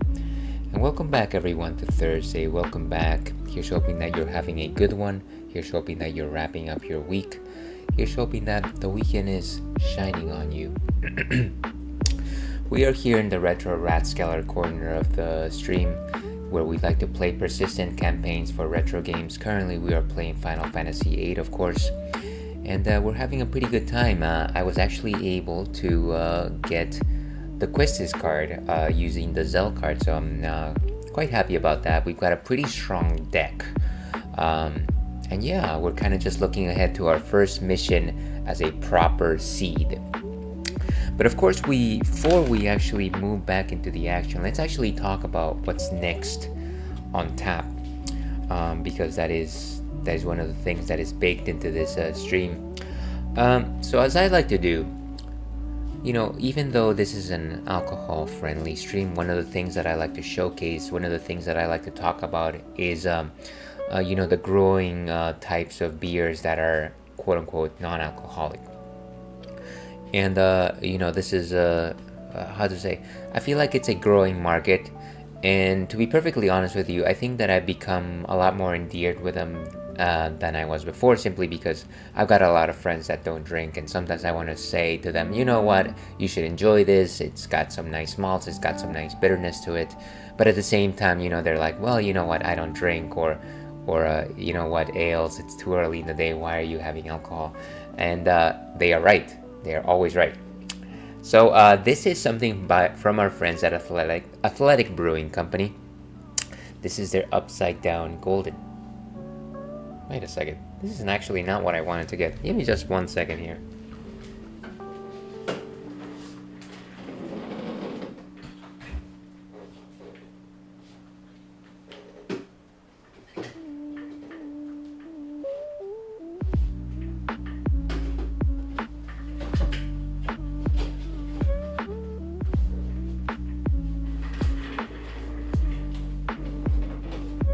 Okay, this makes a little bit more sense. This is our Free Wave Hazy IPA, which is actually what I meant to get. So this is a non-alcoholic hazy IPA, and as you can see, it's got this nice warm color on it. It's got a Pacific Highway on the side. It's got some turquoises, some blues on it, some strong oranges, as well as a nice yellow. And of course, this is from Athletic Brewing. Now, you might be wondering to yourself, well, Ales, what exactly is a hazy IPA? I've had IPAs in the past and they are super bitter and I hate them and I don't want you to talk about them and get off my lawn. And to that I say, well, friend, hazy IPAs are a little bit different than standard IPAs. IPAs are super bitter, very hop forward. I don't like them. I think they taste like Pine Sol. Some people enjoy them, and that's within the right. I'm just like, not necessarily my thing. But hazy IPAs, on the other hand, are a little bit different. And the way that they're different is that rather than use the hops during the boiling process, what actually ends up happening is you use some of those hops during the fermentation process. This is a process known as dry hopping. And so what ends up happening is that instead of getting those alpha acids in your beer, which reads as bitter in your palate, what the hops give your beer is like some floral notes, some tropical notes, both in nose and palate. And it is quite sumptuous, it's quite delicious. It's almost like tasting delicious tropical orange juice almost. The other interesting thing about hazy IPAs is that they are largely unfiltered, which means that what's in your fermentation tank is largely what ends up in your glass. They're very thick. So not only do you have this like citrus, like pineapple-y type of flavor, but you've also got like a thick beverage. And so it's very, very similar to just like your favorite juice, like orange juice, pineapple juice, grapefruit juice, things of that sort. They're quite delectable. I very much enjoy them. But that is those are my thoughts on what a hazy IPA is. Let's see if Untapped has anything more to say in terms of this particular beer right over here. So 0.5% alcohol by volume, so not completely devoid of it. Our Freewave Hazy IPA is meant for the open road, whether you're cruising the Pacific Coast Highway in a convertible or tracing your way up the coast on your bike. Our Freewave doesn't cut corners. This mouth-watering IPA is loaded with Amarillo, Citra, and Mosaic hops. I'm not necessarily the biggest, most knowledgeable person in terms of hops, but these are generally some of the hops that you generally see associated with hazy IPAs. Let's actually taste this thing. Okay, but let's go ahead and pour this guy. Some of you that might have been here earlier might recall that I completely spilled my first beer all over my desk, which was not a good thing. So here's hoping that this beer is safe. This beer is good and safe and chaste. Ah, thank goodness.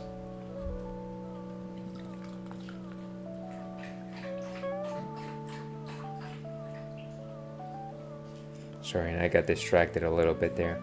This also wasn't necessarily the best of pours, but we're gonna have to work with it. Okay. So as most conventional hazy IPAs, you got a fairly hazy body right there. You can't actually see through it. That's translucent at best. In terms of a nose, it's actually sweet. You kind of smell like orange peel as opposed to orange flesh. A little bit of a grapefruit, a little bit of orange, blood orange. Some slight hopping on the end, but nothing really that necessarily reads off as strongly bitter. Feminale de beer.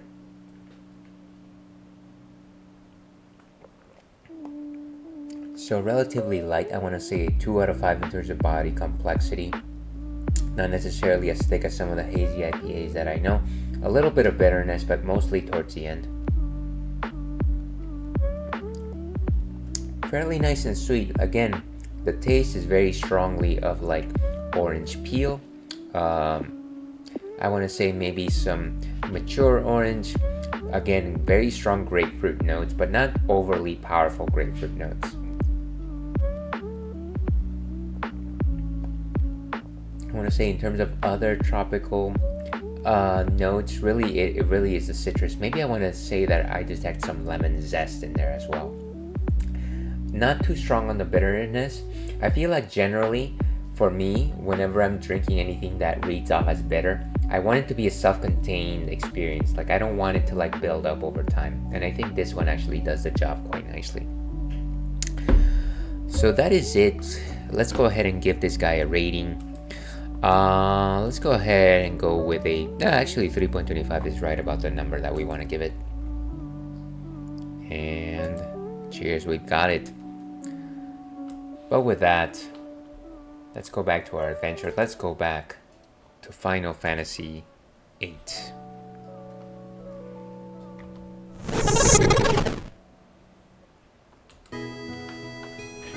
Okay, so the only thing that we were supposed to do here, since we failed that test, is just see what the school committee has to say. Looking at a very old computer system right over here. So got some new stuff here. Hi, my name is Sophie Tilmit. I just transferred here from Trapia Garden. I was on the Garden Festival committee there, so I'm excited to join. But there's no one on the committee here. So I guess that makes me the chair. As the Garden Festival chair, I plan to make full use of this page. So here we go. Who wants to be on the Garden Festival committee? Come on everyone, join. Let's all work together to make the Garden Festival a success. Personally, I want to have a concert. What do you all think? I like the idea. My friends? I've come up with a new bulletin board, but I don't know what it'll be about. I was thinking something along the lines of friends, but I don't really have any friends in this garden yet. This is a great chance for me to make friends, and then we'll work together to make the Garden Festival a reality. And my diary. Why would she publish her diary on the school network? I don't know. Previous diary. Woohoo! Just wanted to let you know the field exam took place in Dole. I was a member of Squad A, the intelligence team. I thought to myself, this will be easy. but then I was asked to deliver a message. Now that was a nightmare. Oh well, it's part of my duties. Anyway, Squad B, which was supposed to secure the central square, was nowhere to be found. So I ran and ran. I had to deliver this message because I didn't want points deducted. Well, I ended up finding Squad B, but somewhere completely different, and the squad leader was going berserk. What was going through his head? But anyway, I remained calm and delivered the message. I think that is what got me the points. Anyway, I'm really excited to be a seed. Oh yeah, that squad leader actually congratulated us. Seems like a nice guy. He's famous at this academy, right? Maybe if he joins the Garden Festival committee, he could do the recruiting? Well, good luck with the next field exam, Cypher. Booyaka! It's a lingo I want to spread. Anyway, I've started my own diary. I can't believe I'm doing this. Selfie's public diary. That's a good title, right? But I've never kept a diary before. I wonder how long it'll last. Well, I hope you'll find it interesting. Enjoy! I'm from Trabia. It's a really nice place. If you ever get the chance, you should visit it someday. I'm here because I want to be a seed. You can take the written test in Trabia, but the field exam is here, and plus, once you become a seed, you'll be stationed here in Balam. That's why I decided to transfer here. I do have a strong attachment for Trabia, but before I knew it, I was writing my application for a transfer. And what do you know? My field exam is today. But I'm gonna go out and do my best. Wish me luck. Okay, let's check out the latest entry, I guess. We're going back in time here. My first mission. Booyaka! Nobody's using it. I've been assigned my first mission. I'm not sure where we're to be sent. Even if I knew, I wouldn't tell you. But once the mission's done, we're free to talk all we want. So just wait, okay? I hope someone's reading this. Well, wish me luck. I'll be back soon. Worry number 1. Side effects of a GF. I've been studying up on the GF because I know I'll be using more of it now that I'm a seed. Am I gonna lose my memories? Worry number 2. My other party members. I hope they're nice people. Worry number 3. The Garden Festival will be on hold. Come on, we're still looking for members. Okay, well, all of these are important concerns, I guess. Oh, Selfie. Such a darling. I am done.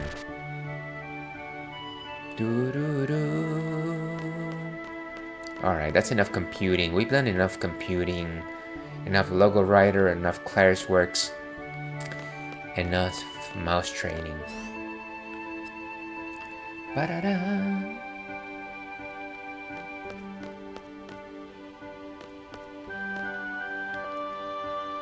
Must study hard to become a seed. Hello, fellow students. Yo! Will you go buy that spice we always use? We're out. See you later. Love is blind, huh, Mr. Big Brother? What are you saying? I don't know what these guys are talking about. Is the spice of life? What about this girl? She kind of reminds me of Soda. She doesn't want to talk. That's fine. That's okay. Hey guys. Member number 109. Oh man, I don't feel like going to class anymore. I heard that your first mission's coming up and you're still hanging out here. I guess you're not too worried. Yeah. Oh, confident as always.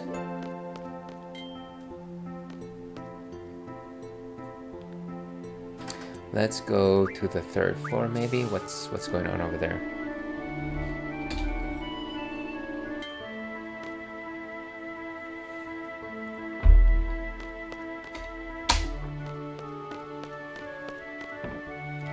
I think there's only one room in the 3rd floor, and that's Sid's chambers. With his throne. I think it's a throne. I don't know if it actually is a throne. But I feel like you could sit there and you could like command the entire school.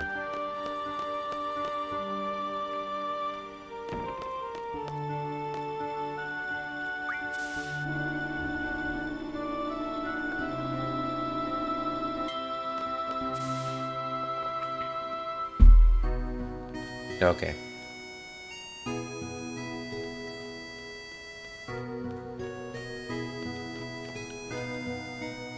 Hey, have you heard? There's a card club here, aka the CC group, so the crowd control group, I'm assuming. They're a bunch of card maniacs looking for worthy opponents day and night. Consider it an honor to be challenged to a game by one of the CC group members. Okay, are you suggesting that you're one of them? No, he doesn't want to play cards. That's unfortunate. Let's go ahead and save.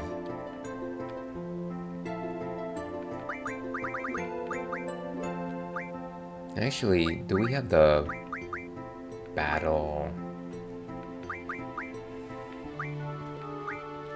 No. Okay, that's fine.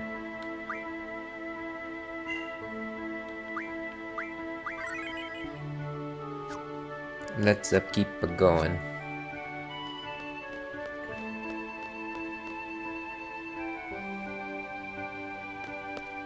Hey, boss. Every single year you get troublemakers entering. Oh, how I enjoy scolding them. I'm sure you do.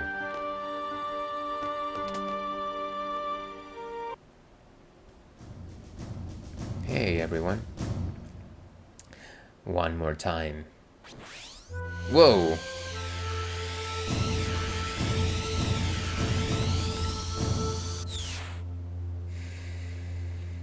What is this, a hoverboard? Made it! Give me just a second here, folks.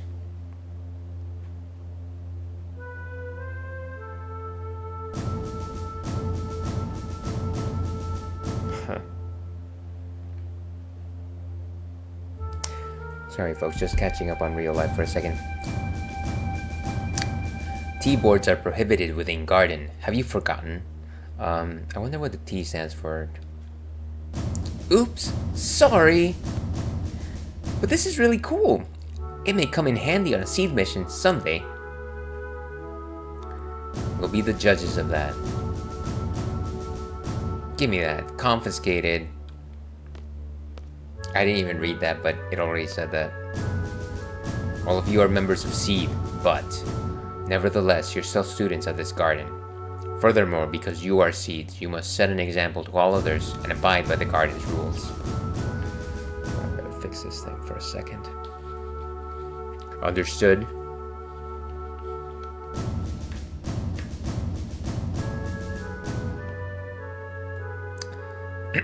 Well, about your first mission.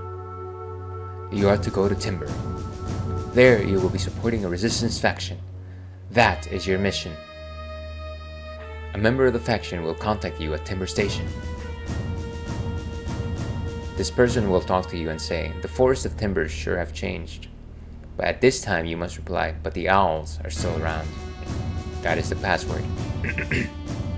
Just follow the faction's orders.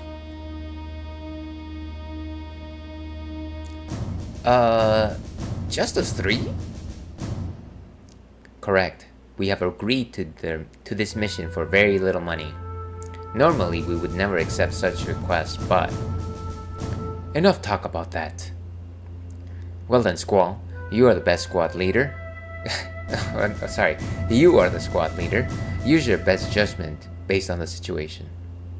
Zell and Zelfie, you are to support Squall and give your all to carry out the faction's plans. Okay, so we're a party of three now. Oh, and Squall, I forgot to give you this. It's a cursed item, but if one with enough power uses it, it should be of great help.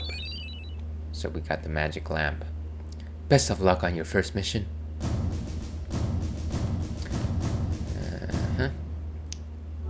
Once again, the password is, but the owls are still around, don't forget.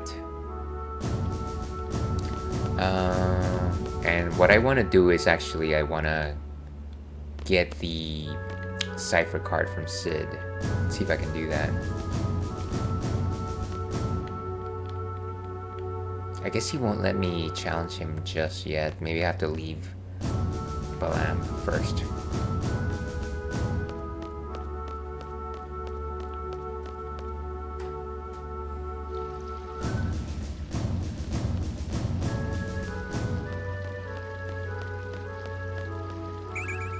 On the draw point, Seems like everybody has cure. And actually now's a good time to check on the GF situation for everyone. Junction Squall. So he's got both Quetzalcoatl and Siren, which is fine.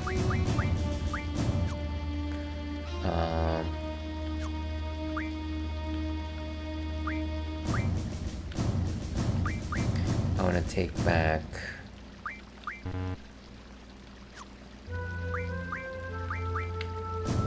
actually, who is she most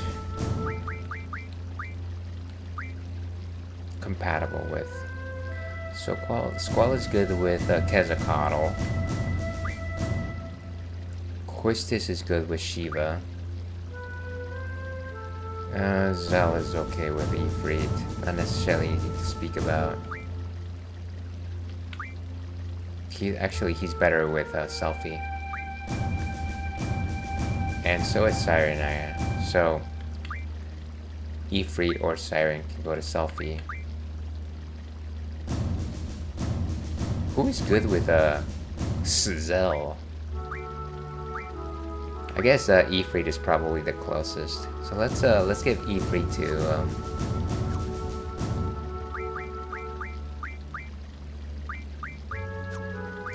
how do we do this?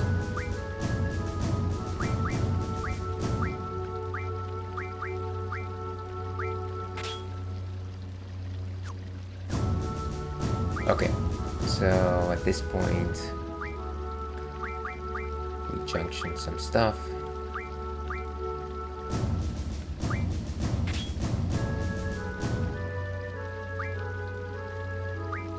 Let's give him Ifrit.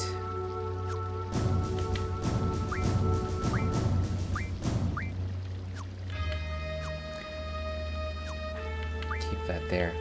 Let's give Squall both Quetzalcoatl and Shiva, but not Siren.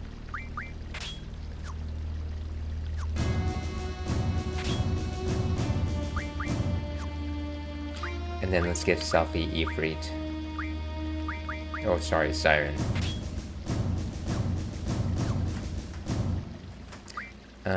Magic. GF. Draw.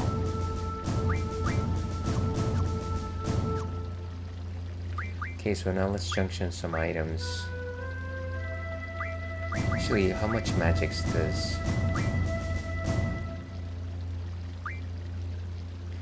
I should probably give some of these to everyone.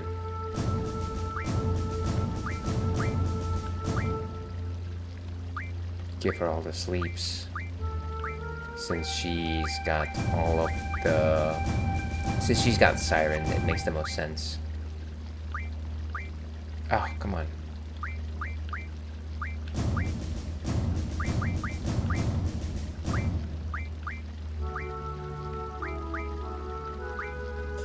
Does Squall have all the scans already?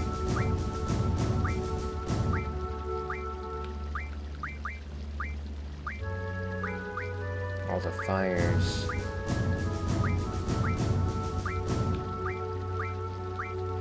All the thunders, feel the thunder. And maybe some blinds. How about some blinds? We do love some nice blinds to avoid the sunlight when we wake up. I don't know what doubles do. Welcome back. I went on a walk too. Hope yours was good. Thank you very much for the welcome back, Aries. How are you? Hopefully you had a good walk. Definitely good to get that circulation going, I always say. I've actually got, what is it called? An office job, and one of the things that definitely pains me is just the idea that I'm mostly stuck there in my office chair for several hours, and I kind of, at this point in my existence, I definitely need to take breaks and like get up and like have like a 10-15 minute walk, because otherwise it's not gonna work out. And I have less time than that. What I'll actually end up doing is like I'll start doing squats like in front of my desk, and you can rest assured that that weirds out all of my office mates, but I kind of need the exercise because it's it's not gonna work out otherwise. Let's see. Totally agree. I used to do that too when I had an office job. Yeah, it's definitely difficult. People were not meant to, you know, have to be sitting down for such a long time, I think. Alright, so nothing on these ends. Vitality, protect is probably good. So let's see protect there. Now, how about selfie? Some magic, perhaps. Some thunder. And I know that she's got some... Ah, there we go. So some sleep here, and maybe some Esuna. Ah, she doesn't have any Esuna. That's obnoxious. I'll have to give her some. Quistis is not in our party, so we don't have to worry about that right now. Strength is thunder. Is there anything that will be stronger than thunder? Nah, doesn't seem like it. He does have some elemental attack. I wonder if it'll be better if I put some... No, not enough blizzards. Fire is good. Let me see if somebody can actually give Selfie some...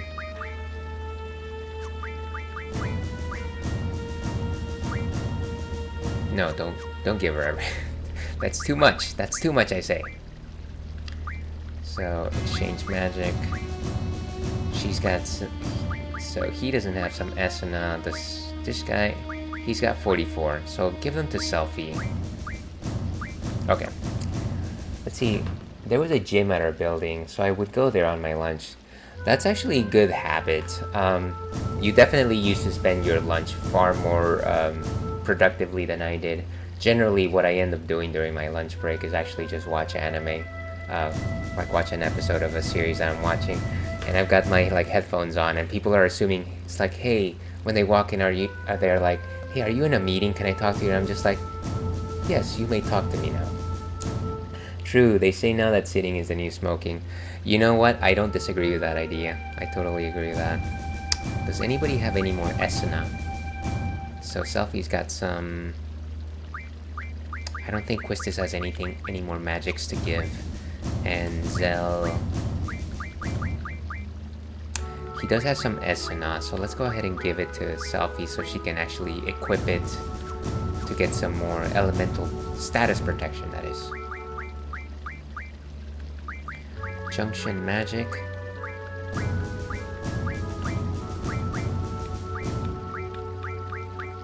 Ah, here we go. Beautiful. So everything has 11% chance of not being taken in.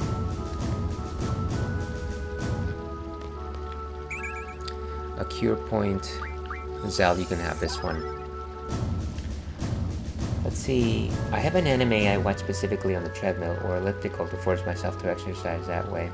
What am I watching these days? That's actually interesting. You know, back when I used to have a treadmill, I used to try to watch anime, and the bane of my existence was trying to keep up with the captions, because I'm one of those caption purists where I like to read, I like to have the original language whenever I watch anime specifically. And so I would be on the treadmill and I would be like, it is very difficult to focus because the text would go back and forth. And so anime is the one thing that I wouldn't do when I was on a treadmill. Everything else though I would still watch. In terms of what I'm watching right now, I'm watching Spice and Wolf, the new version, which is actually being released right now. It's actually the remake of an old Spice and Wolf anime. I just finished Jujutsu Kaisen Season 1. Very much enjoying that. It's a fun shonen anime similar to Bleach.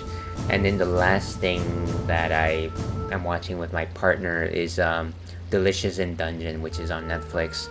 And it's an anime about eating fantasy creatures. But is it? Let's see. OMG, yes, I knew I liked you. I'm also a proponent for subbed over dubbed.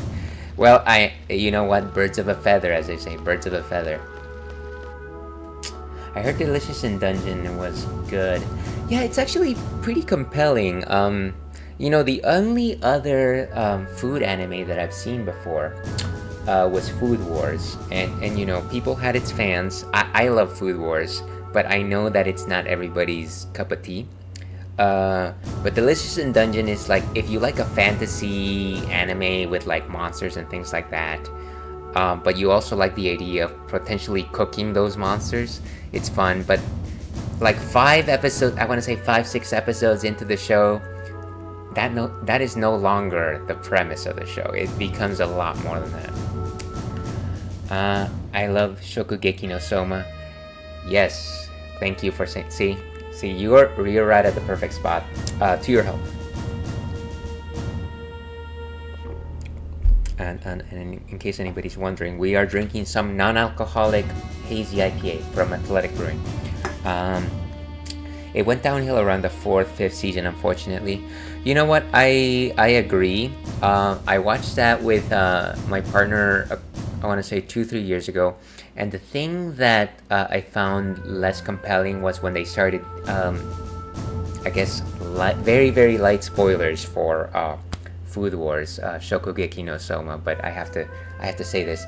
I kind of just dropped when they started going against the organization known as, I think it was called Blue, like the underground cooks. It just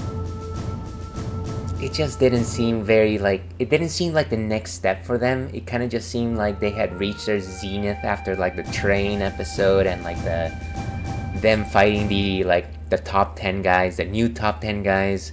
And I was just like, you know what, I don't know about this. I don't know. Yeah, that's where I dropped. Yeah, so you know what I mean. You know what I'm saying.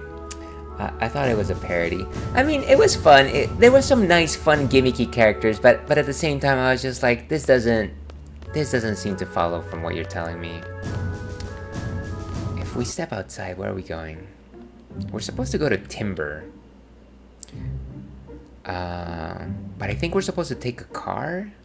Maybe I'm wrong. Maybe actually we're supposed to go to the train station. And actually I'm gonna turn off battles for right now. Let's see. Yeah, so unfortunate. It had a good premise. I absolutely agree, and you know, I don't want to make like a magnum, what is it called, like a grand theorem here or anything like that, but the thing that I enjoyed about Food Wars was not necessarily just like the food and like the way in which people would like, you know, be overwhelmed by how good a meal was, but it was like this certain like joie de vivre, this je ne sais quoi about just the ability to enjoy something and kind of just like how well you can, you know, like explain it to somebody, and you know, some of it gets lost in the middle of that particular message, and it's kind of just like this beautiful back and forth between just like, well, this is what I'm sensing here, this is what I want to deliver to you, and then you take that and you connect it to your own experience, and it's just like kind of just like a anyways, too much Food Wars talk. I should revisit that anime at some point. Let's see, where are we going? Let's see. I agree. The character interactions were so good too. I really like their cast of characters. They were wonderful. I wish that I could like remember what their like names were and things like that. Actually, before we leave, I think we're supposed to actually get the cipher card from Headmaster Sid, because every Final Fantasy needs a Sid. Totally forgot about that. Ragna and Noel. See, now I gotta look this up. You know what? I really like the guy that this is gonna sound awful, but I really like the character that always had very little clothing on him, and I forget what his. I guess I should look this up. So Ragna is Ragna the Blood Edge.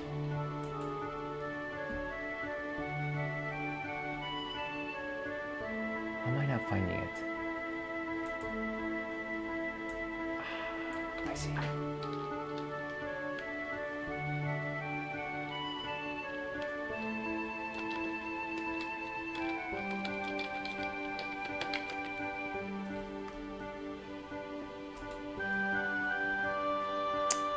Let's see.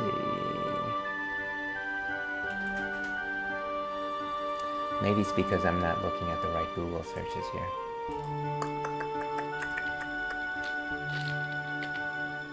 Ah, here we go.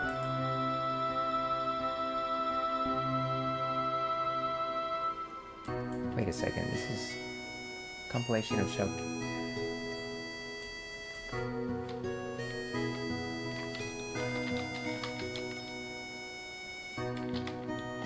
Sorry, the problem is that I typed Food Wars in my Google, and unfortunately the first thing that pops up is the Mesa Luna, and that's because I was looking very long at the Mesa Luna GIFs a couple of days ago because I really wanted to get one for myself. Let's see. I feel like sometimes it can be a little difficult talking about anime, especially because I feel like you're watching the dub. It's a different experience than sub. The original voice acting and the localizations really change the experience, and I completely agree. And you know, stop me if you've heard this before, but I think the idea is that whenever you're trying to, you know, put something out there, whenever you're trying to show something, whenever you're trying to express yourself, it's not just your like manual gesticulations, it's not just the words that you use, it's not the vocabulary, it's not just the syntax that you're using, it's also the voice and the cadence that you're using when you're saying these things.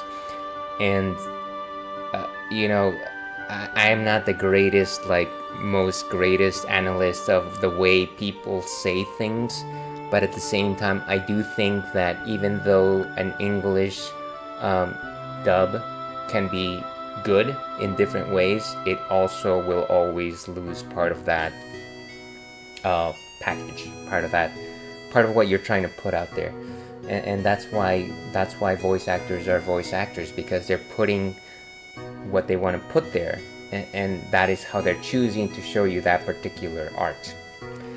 Again, you know, I could wax poetic about this all day, and I'm sorry that I'm just you know, well, what's it called? Vice gripping you in this conversation. I apologize for that, Aries. Yes, OMG, are you gonna cook with that? See, it's funny because I've been trying to do a lot more veggie recipes recently for the house, and you know, I've been chopping a lot of onions and I've been chopping a lot of celery. And so I was telling my partner, hey, you know, maybe I should get like a nice set of like knives for this, because it's kind of like a pain to use like our old knives. I don't have necessarily the greatest cookware here. Maybe I should get something that'll help me like chop up veggies. And so before she says anything, I'm just like, can I get a Mesa Luna, please? And she's like, no. And then she's like, why don't you get like a, what's it called? A mandolin chopper, which is like this contraption that you kind of like put veggies in a box, you like pull something down and it kind of like chops them up all nicely. And I was like, but the thing, but you know, anyways, I completely agree. That's something I try to explain to people.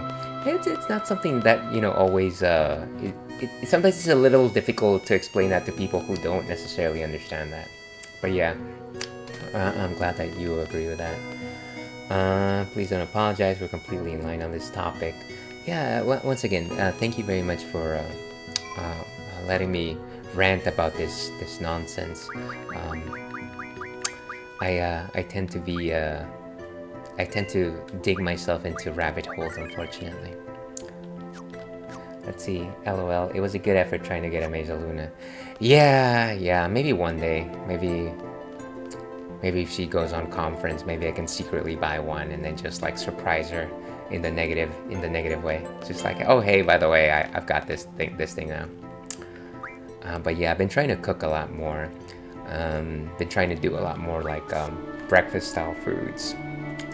Things like scrambled eggs, specifically like veggie scrambled eggs, because you know everyone loves scrambled eggs, but the idea is that maybe if you can get some veggies in there, it's a little bit nicer for everyone. Alright, Sid, give us some cards. Yes, a game of cards. And trade rule is all. Let's use our two more, well, all of our powerful cards. And Alvarez, of course, which has been helping us for the longest time. Bum, bum, bum. Ooh, he's got the cipher card right there. I don't think we can beat it. Yeah, we can't beat it with anything. Jeez. Okay. We're gonna have to play defensively then.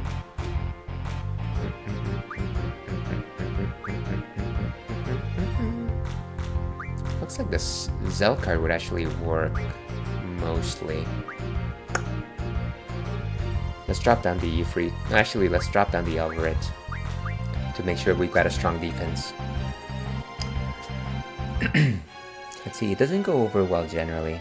I think something my husband says too is that it's Japanese media and the creator has created something. So why wouldn't you try to watch it in the most faithful way possible to enjoy their work? Ignoring things like not being able to read subs, of course. Yeah, and you know, there is definitely something to be said about trying to absorb the majority of the message that the original author put out there. And you know, then you might go down the rabbit hole of like, well, if that's really what you want, why don't you read the manga? And to those folks, I always say, well, you know what? Sometimes it is nice to read the original content. Sometimes it is nice to, you know, delve into how this was presented first. But at the same time, I do think that different media help different aspects of the same content shine. And I'm not going to say that every single way in which you present a particular story necessarily is the best way to do so, but I do like the idea that sometimes it's a little bit more accessible. I love manga, I just don't have the time for it. Like most of the time whenever I'm watching anime, it really is like while I'm having breakfast, and that's good, and that's nice. I just, you know, I can't do it. Sorry, I went off on a tangent with that one, but I definitely see what your husband is saying. See, I feel like it can really help to understand another culture too. Yeah, absolutely. I think that, you know, as long as we're not losing that message, I think it's actually quite helpful. Let's drop the mini-mog over here since nothing can beat it. Japanese voice acting is on a whole nother level compared to English. I definitely think that they put in a lot more. Again, nothing against my English voice actors. You guys are doing an amazing job, but there's a certain cadence and a certain nuance built into Japanese media that is very unique, very original, and very passionate. And it is like catnip for me. Same, plus a lot of anime stays quite faithful to the manga. I agree, except for filler, which is not to say that filler can't be good, but except for filler. Okay. Let's go with let's turn this card over here. I don't want to lose the ability to put this card down. Ooh, 2 or 3. So the Marlboro card can actually be turned 2 ways. Let's choose the safest one. They're gonna waste that 3, aren't they? That's such a pain. This is gonna be a difficult one, but let's try it anyways. Boom. Oh, okay. This is no good. Okay. Draw. Of course it was a draw. Let's see. It's pretty well known when an anime isn't, so that's always the option. Yeah, of course. And to be perfectly honest with you, I've definitely gone out of my way to like find anime episodes that are considered filler, because obviously time is a luxury, and sometimes you don't necessarily have all the time that you need in order to experience something. So you're just like, let me stick to the you know, the main material as much as I can. But I do feel that in recent years, when filler has occurred, it's been a little bit more thoughtful. Those are my 2 cents, and I couldn't, if you ask me right now, hey, what filler has been good, I couldn't tell you, but some of it is okay. Some of it is good. Let's see. Yes, true. I watch filler because I'm a completionist, but sometimes I'll skip if it's really bad. Yeah, and I know, like, I'm sorry to go in a rabbit hole here. Thank you very much for this conversation, by the way. I feel like I've been missing it, but One of my favorite anime um, of all time was Bleach. I don't know if you've seen it. It's a great show. But one of the things that killed me, it broke my heart. Um, it's just the amount of, I feel like at the beginning, it was interesting that they went on these little side paths and you got like some kind of like nice enemies and interesting things like that. But it would just bring the story to a crawl. And I feel like at some point they gave up. And at some point they stopped trying it. And I was just like, oh man, come on. This is such a good show. What are you doing here? Okay, rant is over. Do you track your anime on AniList? No, I don't. Is that like a anime list where you like actually show what you've seen? Because that sounds like fun actually. Don't apologize, I am enjoying myself. OMG, Bleach, yes. Yeah, so you know. So you know the pain. You know the pain. I actually just rewatched Bleach recently to get ready for the new season. So I've been that's the 40,000 or 1,000 year blood arc, isn't it? I haven't seen it yet, but I'm looking forward to it. Part of the reason why I haven't seen it is because I actually don't have a Hulu subscription, but I might just get like a month subscription just to watch that thing whenever whenever I'm done with the anime that I'm currently watching. Okay, let's do it again. Zell, Questis, all the friends, Ifrit, Minimog, and Elveret. Not the... Okay, fine. Be that way. Be that way. I like you anyways. Let's see. Bleach is one of my favorites too. The fillers were quite something, lol. Yeah, I mean, some of them were okay, but yeah, I think some of those later ones were not... They just were not. I think a hair better than Naruto fillers. I would probably agree. I haven't seen the whole of Naruto, but I definitely know that some of their stuff definitely went in very interesting ways. Let's go with the Quistis card. Because I prefer to binge, so I've been trying to dodge spoilers like crazy. Makes sense, makes sense. So we're safe here. Yeah, absolutely. But yeah, I'll watch it someday. I kind of know the brief notes from like what I've read of what happens in the manga, but I've also heard just lots of YouTube reviewers on anime reviewers on YouTube say that it is actually quite good. So I'm very much looking forward to watching it. I just haven't found the time for it, and like I said, I'm in the middle of other shows right now. Speaking of Naruto and Bleach, I'm actually like in the second season after the time skip in One Piece, which it's like, Ails, why are you watching One Piece? And I'm just like, because it's One Piece, because it's lovely.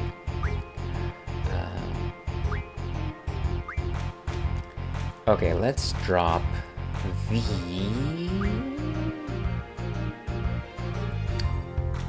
What's a good 6 here? No, that's not good. Let's drop the Zell card. I know that it'll probably be turned, but at the same time it'll give us a chance to take this particular corner. No, actually, if we do that, we'll lose a blue and then turn into a red. So actually, let's go for a net zero. Like that internet, net zero.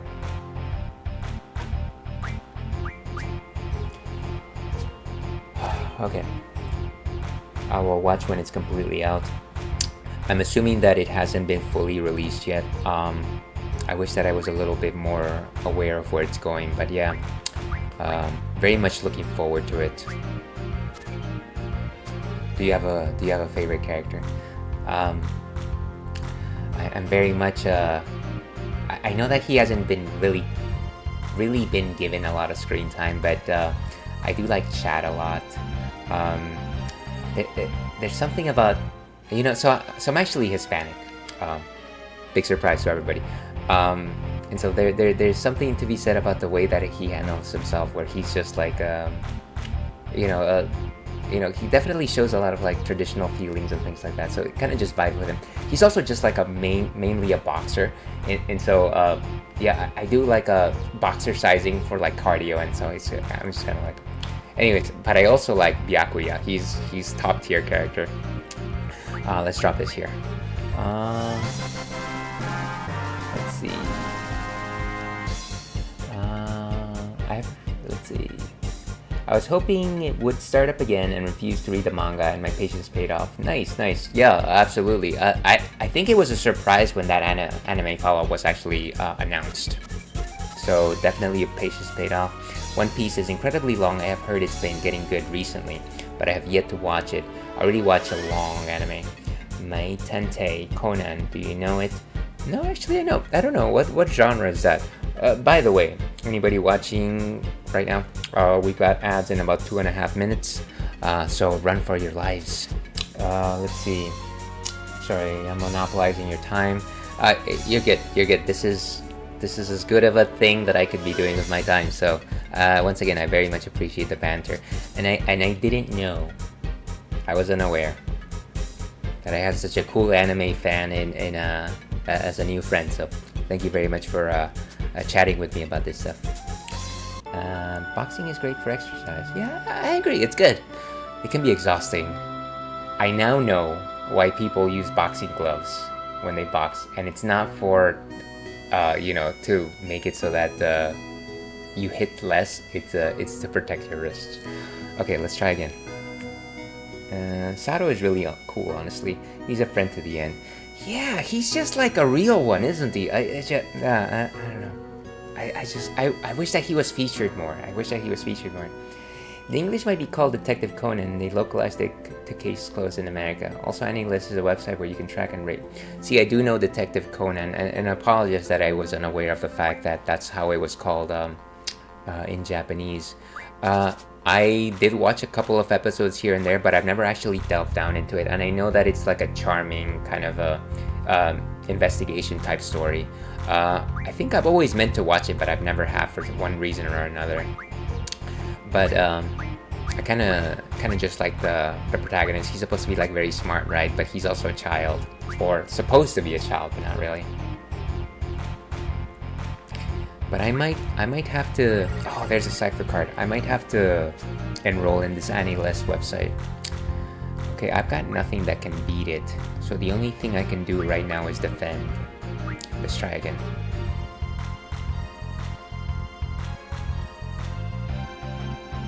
And actually, if I plop down the Zell card, nothing can really beat my 6.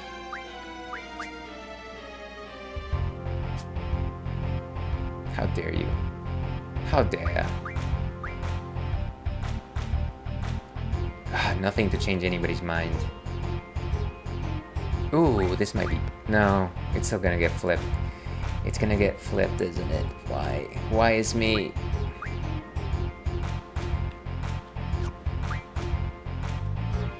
Okay. No need to apologize. I tend to use the Japanese titles more often, but Detective Conan is also fine. Not Case Closed, though. I'm assuming that there's a difference between those translations. Kind of like a Card Capture Sakura versus like Card Captors, which was a time and a place, and ad breaks is start breaking soon.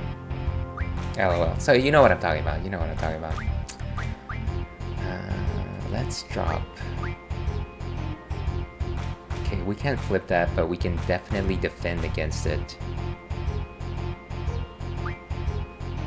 And I feel like whatever they drop, I might be able to counterattack anyways. Nice. He's gonna flip me. Oh, he didn't flip me. You've made a grave mistake, my friend. Bing, bing, bing, bing, bing, bing, bing, bing. Let's go with... He's not gonna be able to flip any of my cards. So I think we're good. Let's plop down Mini Mog here.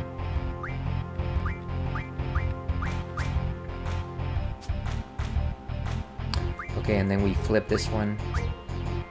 I think we're good. Boom!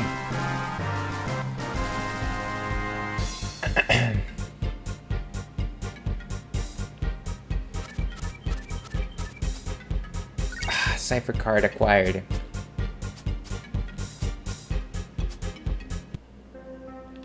Let's get out of here.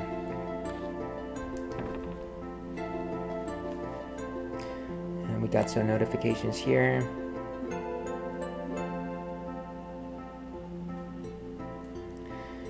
Gotta love it whenever the graphic artists start following on the Twitters.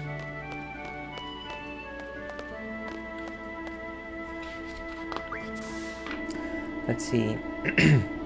And in case closed, they changed so many things. Like they changed his name from Shinichi to Jimmy. Like why? Okay, I'm in an ad now. I'll be right back. Take your time. Take your time. So the next is a train ride. Let's see. So once again, for anybody watching, I'm still using the Final Fantasy VIII guide. Upon receiving your first assignment, go to Balan and speak with the conductor. Pay 3,000 for the train ticket. When you board, speak with Zell and Selphie. However, a mysterious vision leaves them with unanswered questions. And so we'll actually go to the Forest Owls. Let's do this. Ooh, nice money.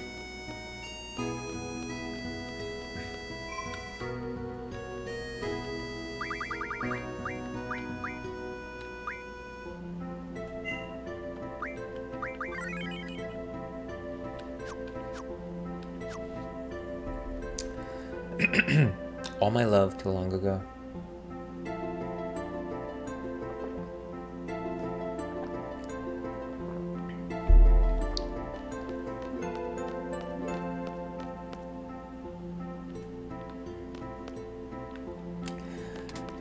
Can't believe I've got 3 character cards already. Not in my wildest dreams would I have actually thought that I would get such a powerful deck from the get-go back when I was a youth.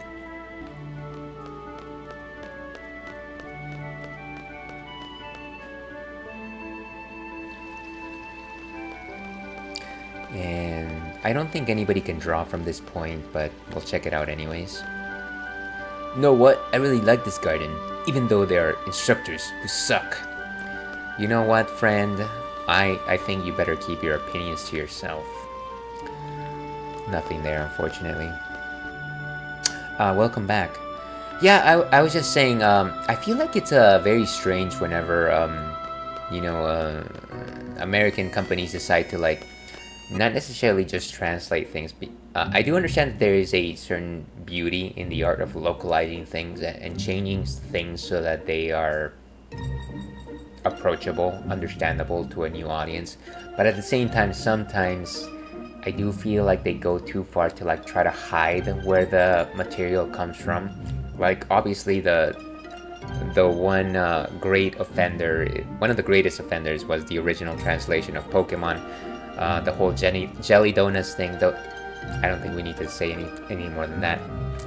But it is kind of this idea of just like, look, I understand that you're trying to make it so that people understand and kids understand what they're talking about here, but at the same time, why are you trying to like obscure where this actually came from, right? It just kind of feels disingenuous.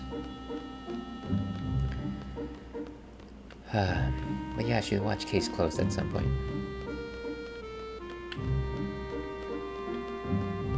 No need to fight here. We've already explored this region. Before I do though, let me actually go see if there's anything else in this island. It's kind of funny because this is kind of like a small island continent. And where's the map? Right there. Mercator's projection is my friend. So nothing really more to explore here. It's like an island continent with only the one city. So not necessarily the biggest location. Let's go into town. See, yes, I understand. Sometimes a one-to-one translation is not possible, but a completely unnecessary one change is so odd. Yeah, absolutely agree. Disingenuous is a good word. Disingenuous can be sometimes a bit, what's the word? Like my 9th grade economics teacher once said, a bit flowery. But you know what? Here we are. Where are you seeds off to now? Are you gonna go fight some more?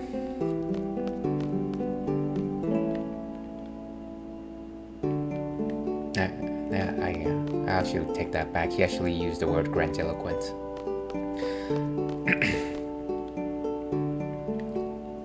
Hi, Zell. How you doing? Hey, how's it going? You know me. I'm always good. Good. Make sure you stop by and say hi to your mom. See, and that's a message that I can live by. I always like to say that time spent with family is time well spent. Sup? How's it going? Good to see you, Zell. You look stronger every time I see you. Well, yeah, I guess so. Been raging up a storm all over the place. That's very good, but here in Balam, my boy's doing the same, trying to be like you. Yo, so are you saying it's my fault? I don't know why people hate on Zell so much. He's got a cool hairstyle. I certainly wish I had that hairstyle. And he's also got jorts. The only type of shirts that I wear are jorts. So, I don't know, I feel like I've got to protect them sometimes. Let's see, one of those jokes we use in my friend group is when Pokemon, the show, Brock is shown eating onigiri rice ball and they had him say, "Oh, I love jelly donuts." Yeah, it's definitely a callback every time I see that. No, I get that. He looks up to you. He can't help it. This lady is really like giving us an earful. Zell, you better not be causing any other's trouble. Alright. He made Jorts cool. I agree. It was Zell and it was John Cena and other people. But yeah, Jorts. It's too hot for Jorts. Can we actually go up his room? I think that he blocks us every time. No, I don't think we can actually go up there, unfortunately. Let's see if we go to the side room. Both cool dudes. Yeah, very, very much agree. Wish that I had more time to watch pro wrestling. I've been a pretty good boy today. Why would you call yourself Big Bad Rascal? All I did was bring back a frog. Better not tell anyone. Okay, fine, we're not telling anybody.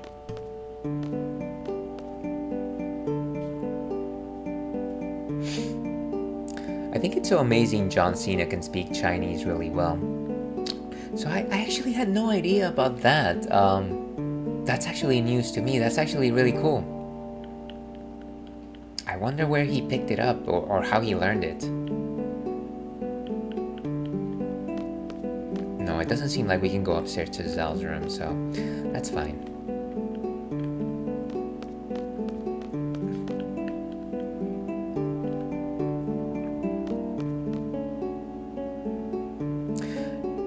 Knowing another language is such an amazing feat.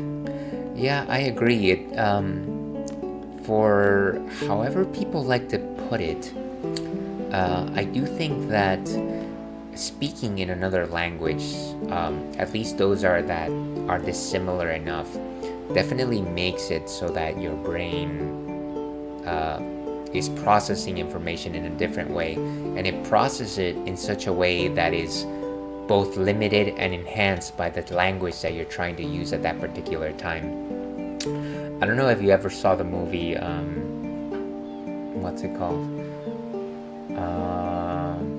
Arrival, with Amy Adams. But no movie has ever put it better in the way that the way in which you speak, the language that you're using is what creates your reality, sort of thing. I really like that movie. It brings me to tears every time I think about it, actually. What a good movie. Okay. Let's see. I think he had a teacher because something about him being popular in Chinese media, and that makes sense. It would make sense for him to actually try to establish a connection with his audience. OMG, Arrival is so good. Yes, that's such a good way of saying it. Yeah, so you understand what I'm saying. Which is why every time I think about anybody that can speak in more than one language, I'm just impressed. I'm kind of just floored. I myself am able to speak both English and Spanish, obviously because of where I was brought up. Um, but I did both things when I was relatively young, so it's not the greatest feat in the world. Um, my partner actually speaks both Mandarin and English, um, and she's quite fluent in both actually. So always impressed by her as well.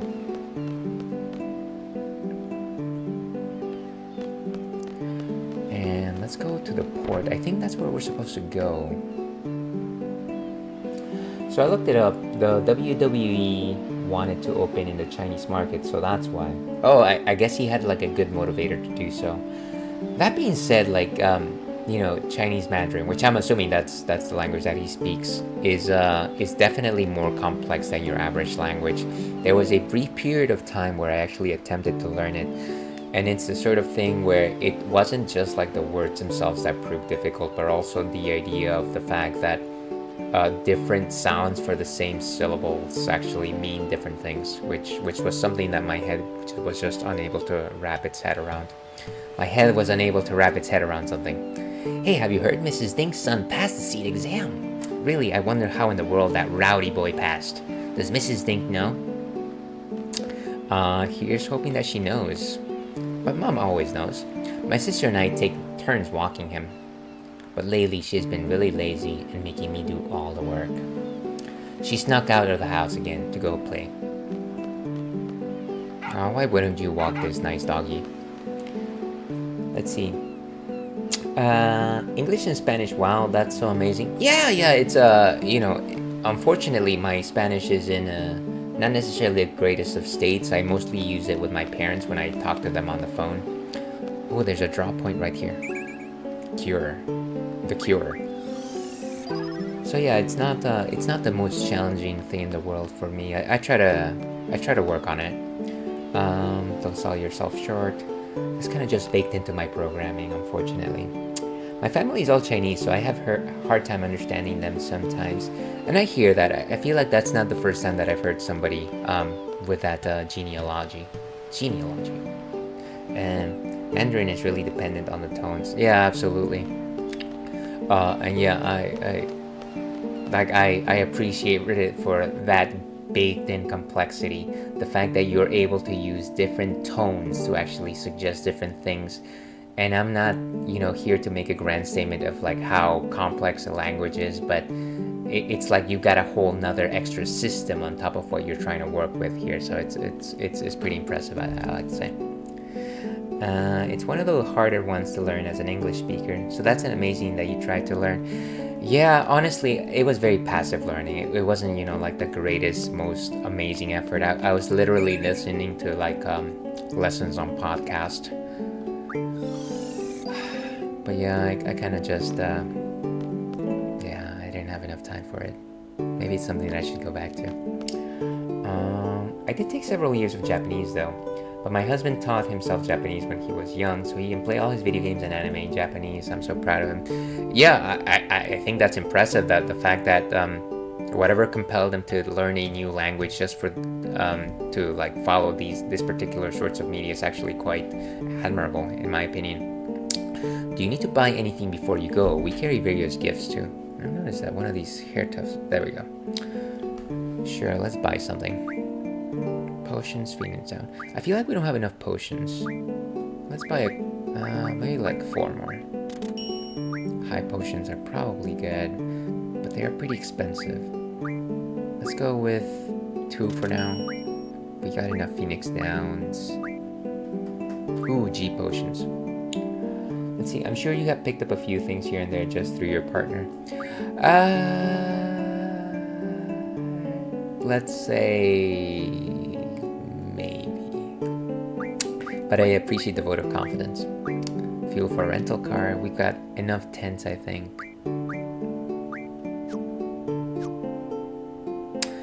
And I think we're supposed to buy a train station ticket. Actually, before I do that, let me see if we can actually upgrade our weapons. And I think that's something that we can actually do in this shop. Hello!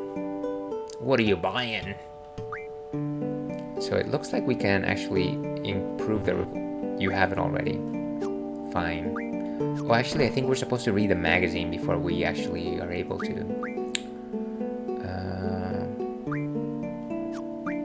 Sort everything. That's the magical lamp that'll call forth the Diablos. The Weapons Monthly March issue. Okay, the April issue. An improvement in power over the revolver. Sheer trigger uses the same blade as the revolver, but the gun aspect is now more powerful. And then we got the knuckles. Let's see. One of my other streams chat was trying to teach me to roll my R's, but it's so hard. So even though tone may not be a thing, being able to roll your R's in Spanish seems necessary. Yeah, actually, that's one of the things that my partner struggles with, and of course I poke fun at her. Of course, all in good jest. I don't, I understand that that's a skill that nobody is necessarily born with, but it is a sort of thing that it is necessary when you speak Spanish. Just like go around her and go like, but yeah, it's not necessarily the thing that is an innate thing. Let's see. With the Maverick, the combatant can deliver direct punching blows to the enemy. The gloves are made of black leather and have metal plates on the knuckles. Poking fun is part of the fun. Yeah, it is one of those things that you jest about with your SO. It's kind of just one of those things.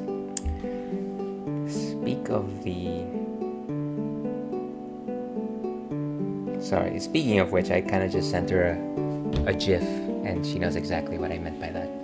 Let's see, weapons that can be used from a distance have many advantages. The pinwheel is one of the more basic projectile weapons. And then, of course, what is this? Guns have the advantage of range, but damage is less compared to swords. The Valiant uses powerful bullets to cause damage comparable to a sword. Nice. So now that we've read that, I think we should be able to buy new weapons. Here we go. Sheer trigger. And we don't have enough steel pipes. Nor do we have any of those. Yeah, unfortunately we can't really upgrade any of our weapons. But that's okay. Let's just save before we board the train. I'm still trying to practice. One day I'll get it. If I do believe that all of these things, no matter even if you didn't learn them early in life, I do think that your brain is pliable enough to eventually be able to get that. Actually, one of the funny things that I never learned in my childhood was actually how to whistle, and I've never been able to whistle for the many decades that I've been alive, and so it was only in recent times, because of like this song that I like to play over and over for myself, that I started actually learning how to pick up some of the whistling. And I'm not gonna showcase that here, but yeah, it eventually gets a little bit better. That's cute. She sounds so lovely. She is my better half. She is very lovely. Whistling is another hard one. I can't do that one either. Yeah, it definitely takes some skill. Let's see, lady, what do you have to say? Hey, you have a pretty nice physique. I'm a professional photographer. Want to be a spotlight technician? Why do you need one? There's gonna be a big parade in Galbadia, and I'm thinking of going. I want to take a lot of nice pictures and sell them and make big money. We'll split everything 70-30. Actually, how about 80-20? You know what? Forget about it. That's the quickest way somebody's told me no on a thing. The train timber is here. Please purchase a train ticket. Before we leave, I think that's all we can do before we leave. Let me double check. Magical lamp, we got that. Let's go to the train. We're going down. I'm yelling timber. You better move. You better dance. Okay, let's go. So far, all the seeds that I have seen off have come back safely. So there's nothing for you to worry about. Have a safe trip. I'm sure you've seen lots of seed people come by this train. Let's see. Practice makes perfect, right? I absolutely agree. So yeah, one day maybe I should go back to trying to learn Mandarin. Let's see. But if I were to pick a particular language that I could learn, if I could learn something like right now, it would probably be Japanese because of very obvious reasons, of course. The train will be departing soon. Please hurry if you're getting on. Let's go.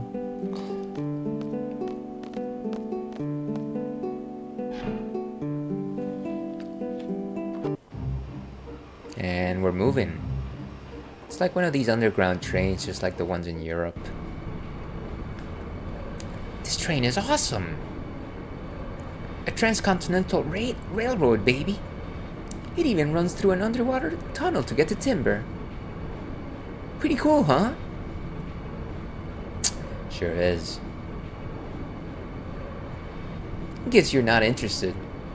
Nobody likes Zell, come on. By the way, Squall, you have to use the ticket to get inside.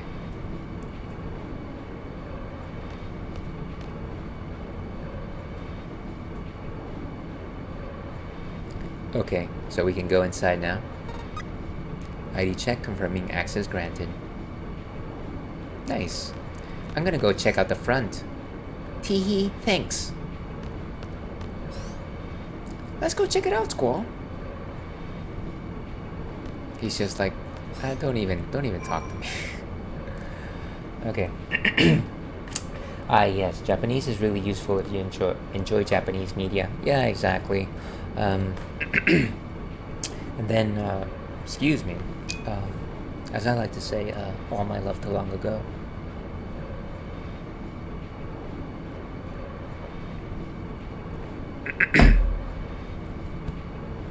Okay.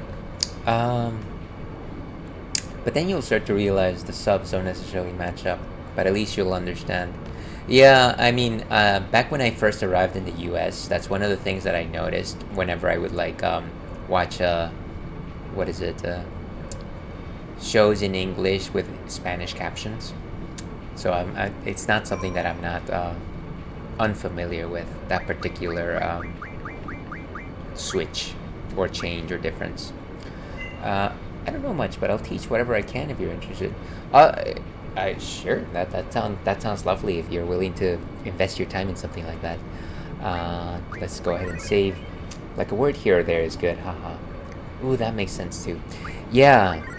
If I were to think of a second language that I would really like to learn, though, it would probably be Korean.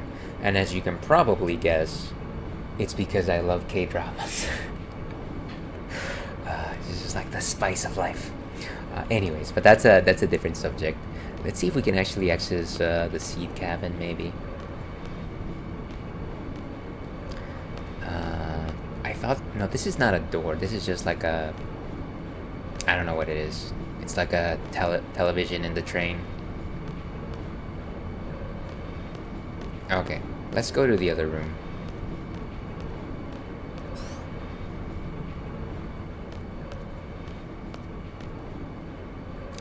Yo, check it out. So this is Seed's private cabin. Whoa. Oh yeah, awesome. Okay, let's go check out that Seed cabin before we talk to Selfie, because I think talking to Selfie actually triggers a cutscene. So, when people tell me you're just a banking app.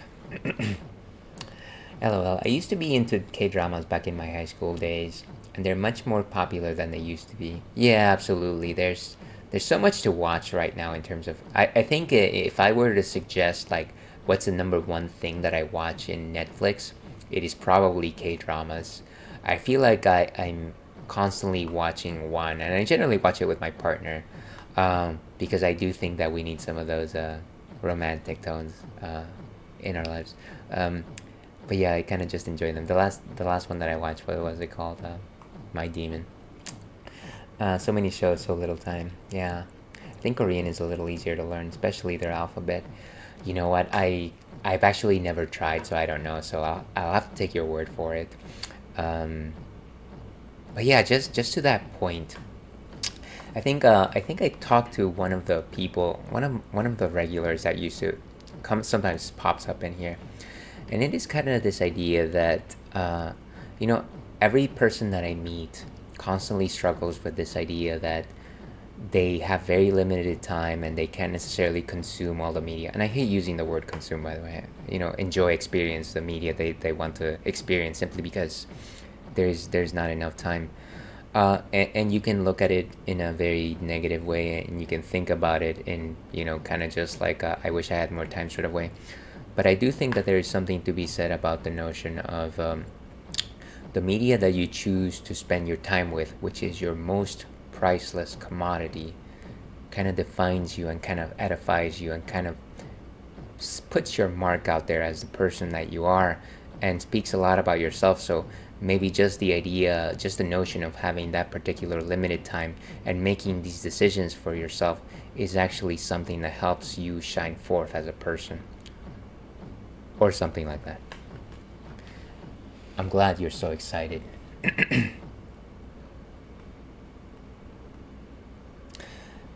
They even have magazines here. Ah, Pet Pals Volume 1. Excellent. Let's see. The last drama I watched is actually a C-drama version of a popular Japanese or Korean drama. Have you heard of Meteor Garden? I think you might be talking about Boys Over Flowers. Is that the same thing? I really appreciate the way you put that, and I completely agree. I'm glad that you do. And the reason why I put that out there is simply because I do think that there's lots of negative emotions sometimes associated with like having a limited time, right? Like right now, I wish that I could be playing, I don't know, the new Final Fantasy VII remake or something. No, I don't really want to play that. Actually, what I really want to play right now is Hades. But I want to relive this experience because it is so near and dear to my heart. And if I never get to play, for example, Hades again, then I'm okay with it because I kind of made my choice. This is pretty damn amazing. It pays to be a member of Seed. Squaw, you know anything about timber? Not too much. Thought so. Let me fill you in. Timber used to be a country surrounded by deep forests. No kidding. But 18 years ago, Galbadia invaded. Timber fell quite easily to Galbadia, so now timber is under Galbadian occupation. It's said there's a whole bunch of resistance factions, big and small. And? Nope, that's it. Thank you, Mr. Know-It-All Zell. Hey, no prob. Alright, let's see. That's something I've been trying to learn also. To just drop things that I'm not enjoying. Yeah, I do think that if something doesn't make your heart swoon, specifically if it's something that you are choosing to do, then maybe it's not necessarily worth your time. Yeah, Boys Over Flowers, I love that. I'm glad that once again these are the vagaries, the ranting of a madman, as I like to say. I'm not feeling well. Oh no, here we go. You should get some rest if you're tired. I'm really sleepy. You okay? And we've got ads. What the? Something's wrong with me too. I'm gonna stop right now.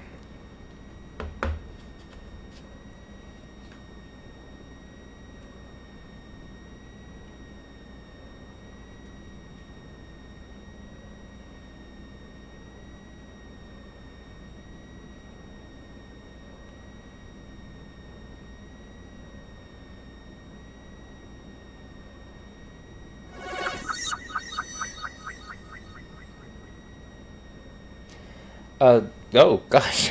Oh my gosh, Aries. Thank you so much for the subscription. You absolutely didn't have to.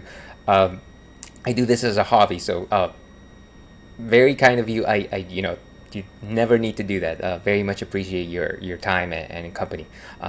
So thank you so much. I very much appreciate that. Yes, and it applies to food too. I absolutely agree with that. There is certainly something to be said about the food that we enjoy and the food that we choose to eat. And I like to talk to my friends whenever they talk about not tasting something objectively because of the way that it looks, and sometimes I go into this idea of like, well, you do understand that it is not just the way something the ingredient something has, but its presentation, its color, its texture, the particular day that you're eating it, your age at that particular time, the things that you have tasted before that are going to make up your palate for that one very brief moment in time. But if you choose not to eat it, that's fine too, because you do you. Let's see. I appreciate you. I very much appreciate you too. Faminale, as I like to say.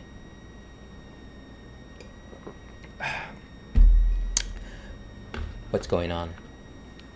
Ugh. Oh no, everybody's getting that blasted headache. What is this? And everybody succumbs to the sleepiness. But we get introduced to our dearest boy, Laguna.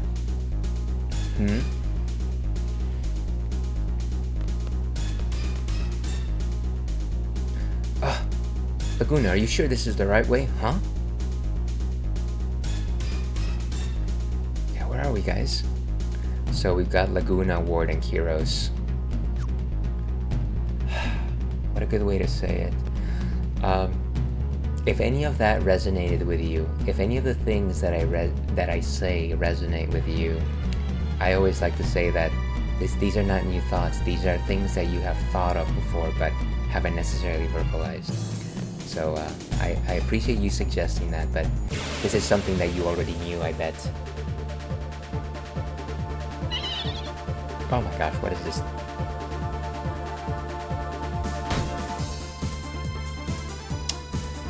Let's see. For example, I love spam musubi since I grew up in Hawaii, but most of the rest of the mainland thinks spam is disgusting. Well, you know what? Like I said, it is kind of that idea that I do think that everybody is free to enjoy whatever they choose to enjoy, but spam is delicious. Spam is life, and I don't have it very often, but every time I do have it, it's wonderful. But I think it's a culture on spam being a war food. Yeah, people will eat hot dogs, no problem. Yeah, hot dogs are nice too, but it is not as good as spam. You have a much more eloquent way of saying it than for me, for sure. I appreciate you suggesting that. I like to tell people that when I was learning English, I learned way too many words that I generally don't need to verbalize myself, but I choose to. Okay, can we draw some cool magic from this guy? Sleep. You can actually stock up on some sleep. Ooh, scans. No. Let's just keep attacking.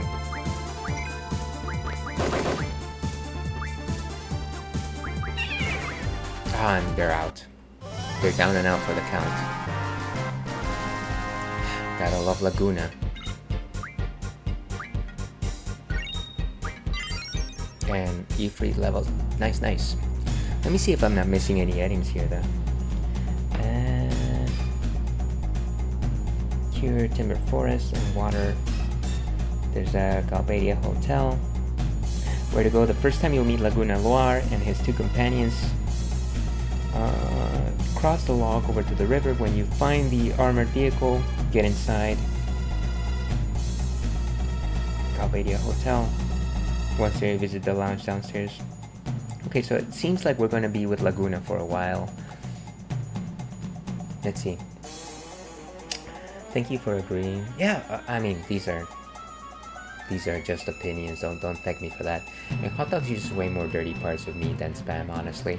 I do know that unfortunately hot dogs do get assembled by putting together the unsightlies of animal parts. I'm glad that they're being used, but they're not necessarily the greatest things to eat. People just don't realize it, nor will they ever give spam a try.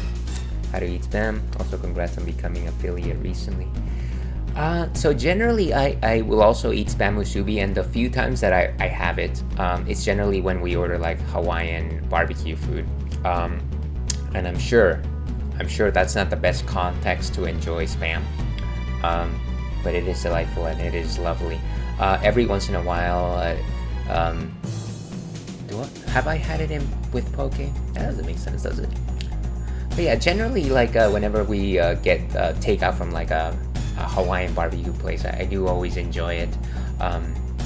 It is kind of just like this thing that I know is super tasty. Oh wait, I've also enjoyed it like at restaurants whenever we've had Loco Moco. It's good too. I hope I'm thinking about the right dish. In terms of affiliate though, that actually happened, I want to say like January, late December, early January of this year. So thank you very much. It took a while. I can tell you right now, it took a while. Because if you're going to tell anybody, hey, watch this streamer that not only does he plays games terribly, but also likes to talk way too much about beer and craft beer and beer education, everybody would tell you, you know what, that sounds awful, don't talk to me again. So yeah, it definitely took a while. Let's see, let's go ahead and attack with heroes. Can we actually draw anything interesting from this worm creature? Oh, we can draw some cure though. Let's actually stock it first. Get rid of some of these mushrooms. Drop the axe. Boom!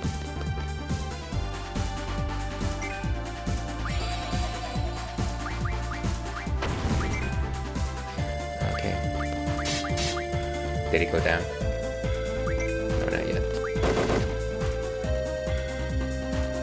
Chug. Okay, let's get rid of the second mushroom. So then we can start drawing some scans. Oh no. We're falling. Ward is asleep. Well, hopefully somebody hits him back to sleep. Beautiful. Down it goes. Okay, let's see. I mean, that's pretty much how I enjoy it, haha. Sometimes I add it to fried rice. Yeah, that sounds very tasty. I know I've seen it in context like that before, but I would say in terms of enjoying spam, I'm a relative novice. It is still very much a novelty to me in terms of I very much crave it when I see it, but I don't always take the chance to enjoy it myself. I would make you and your partner some spam musubi. That's very kind of you. That sounds lovely. We would certainly take you up on that offer if the chance ever came up. Nah, you just gotta find your people. The internet is great for that. Yeah, absolutely. I do agree that there is something to be said about ultimately finding the people that vibe with the type of banter that you present. So I'm glad that I've been able to do that for the few times that I've been, for the amount of time that I've actually put into this particular hobby. It's funny to say, but the main reason why I started streaming was because I found myself with a lot less time to, play games with my with friends or with family. Like I used to live in the East Coast with my siblings, and I would play games with them. But then it was just like, well, I guess I'm here on my own. And while my partner enjoys some games, she doesn't necessarily enjoy the oeuvre of games that I mostly enjoy. And so I kind of just wanted to do this where I didn't necessarily feel all that lonely all the time. And that sounds a bit sad, but that's how it started. Memories. Okay, so we can't stalk or cast. Let's actually go ahead and cast some cure. Let's see.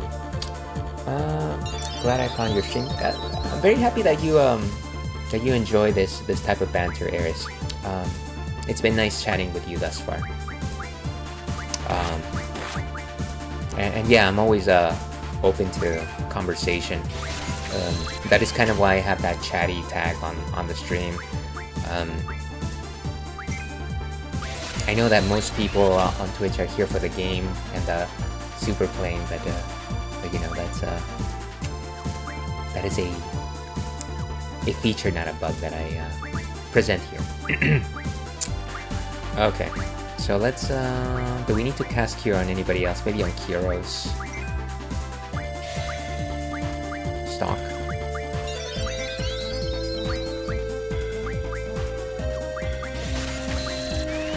Alright.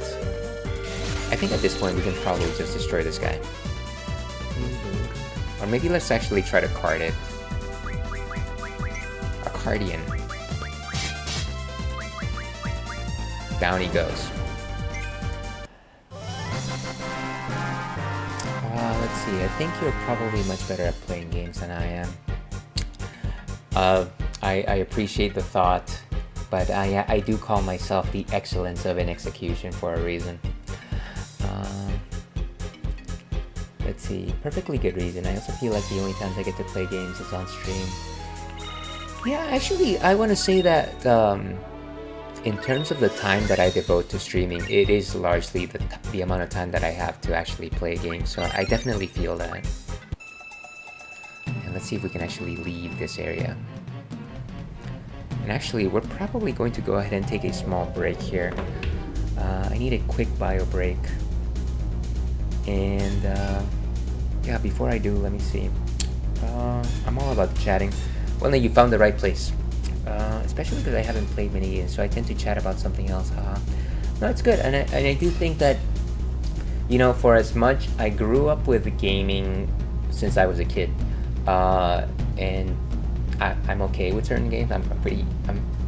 I'm reasonable with a number of games, but I think I will always say that I will always enjoy a game more if I have good banter that goes along with it. And like I said, a lot of that was things that were because I used to play with like my brothers and my cousins, sort of things. So I very much appreciate the fact that there is something like Twitch to actually be able to bring that idea into fruition. Anyways, yeah. So you know, no, it's good. I love chatting. But yes, we will be back in, I want to say 5 or 6 minutes. I am going to put on some more lo-fi because that is the sort of thing that we do. What's good? Let's go with It'll Always Be Alright. But yes, we'll be back in 6 or 7 minutes with more Final Fantasy VIII.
And hello and welcome back to the Ales and Fails stream. I'm your host, Alewolf, otherwise known as Ales, gentleman streamer, the no-throne cicerone, brewmaster for the Order of the Shield Lichen. Welcome back to the stream, folks. Happy Thursday, happy Pride Month to one and all. We are currently playing Final Fantasy VIII in what I like to call the retro Rathskeller corner of the stream. And before we actually go back into the action, thank you very much for the welcome back, Aries. Thank you very much for hanging out. Very much appreciate your company today. We've actually got one more drink up our sleeve before we wrap up today. This is peanut butter breakdown, and I think you can probably see that a bit better. So you might be asking yourself, Ales, it seems like you're holding a jar of peanut butter there. What is this nonsense you speak of? Why are you showing me this thing right here? And this is actually a peanut butter stout. So what exactly is a stout, you might be wondering to yourself. You're like, Ales, I've had Guinnesses before, is that a stout? And I said, yes, it is. It is actually one kind of stout. So stop me if you've heard this before, but a stout is a type of ale that brews dark. And the reason why it brews dark is because of the particular malts that go into it. Generally, when you're talking about a stout, what you're actually talking about is brewing specifically things like caramel malts, chocolate malts, and crystal malts. And they all brew dark. They brew dark like your favorite colas, like Pepsi Cola, Coca-Cola, maybe even RC Cola. You can't see through them. They're very malt forward, which means that they're sweet. They're not really that bitter in comparison to some of the paler ales. And they're generally very rich. The types of flavors that you get with stouts are things like caramel, things like chocolate, things like coffee. They're kind of delicious. They're generally a little bit heavier in the alcohol, but they're nice to round out a night, I like to think. What cute packaging. Yeah, absolutely. They made it as close as possible, and it's because it's supposed to actually contain Skippy peanut butter in it. But yeah, that is what a stout is. Stouts come in many different flavors, many different varieties. You have things like coffee stouts, which are a little bit more bitter. They're also known as breakfast stouts. You have things like oatmeal stouts that use some oatmeal in the billing in order to actually make the beer a bit frothier. And then you got things such as milk stouts, which actually incorporate lactose into the brewing process in order to actually give it a milk-like quality. You have things like pastry stouts that throw the instructions out the window, and they're designed to taste as close to as possible as your favorite desserts, things like cinnamon buns, cheesecake, and oatmeal cookies. And then of course what we have here today, it is a peanut butter stout, which of course incorporates peanut butter into the fermentation process in order to give it peanut butter like qualities. So that is what a stout is. Very interesting. Have you tried making your own beer? Yeah, actually, so I did used to brew beer a long time ago. Not necessarily too long ago, maybe like 3-4 years ago. But I haven't done so in a while, and I was very much an amateur brewer, so I only know a couple of things about it. Actually, maybe, do you mind me asking? Do you like beer at all? And it's totally fine if you don't. So I apologize if I'm hitting you with too much information. This is kind of like the beer corner of the stream. Let's actually go ahead and see what Untapped has to say on this particular beer before we actually sample it. And voila! So a 6.5% alcohol by volume stout brewed with real Skippy peanut butter. This stout packs a peanut butter punch, and all that peanut butter is complemented by dark chocolate, coffee, toffee, and roasted malt flavors. And then it goes on to describe the types of malts that are actually used with it, I think. It also used rolled oats, which of course gives it a bit of a frothier edge, I like to say. I'm enjoying this intro into beer. I don't drink personally because I'm allergic, but I am interested to learn. And that's, I guess, let me simply suggest, I guess apologies, not, I am sorry that you are unable to enjoy beer for what it is. Actually, one of my siblings suffers from celiac disease, so he's actually gluten intolerant. And one of the things that he taught me to learn was to enjoy more ciders and enjoy more gluten-free beers, which I tend to talk to about every once in a while. I'm enjoying Beer Corner. Yeah, it's kind of like one of those things that I do that nobody really pays attention to. But let's go ahead and actually taste this thing. But yeah, I do enjoy my stouts. They're definitely a little more complex, I like to say.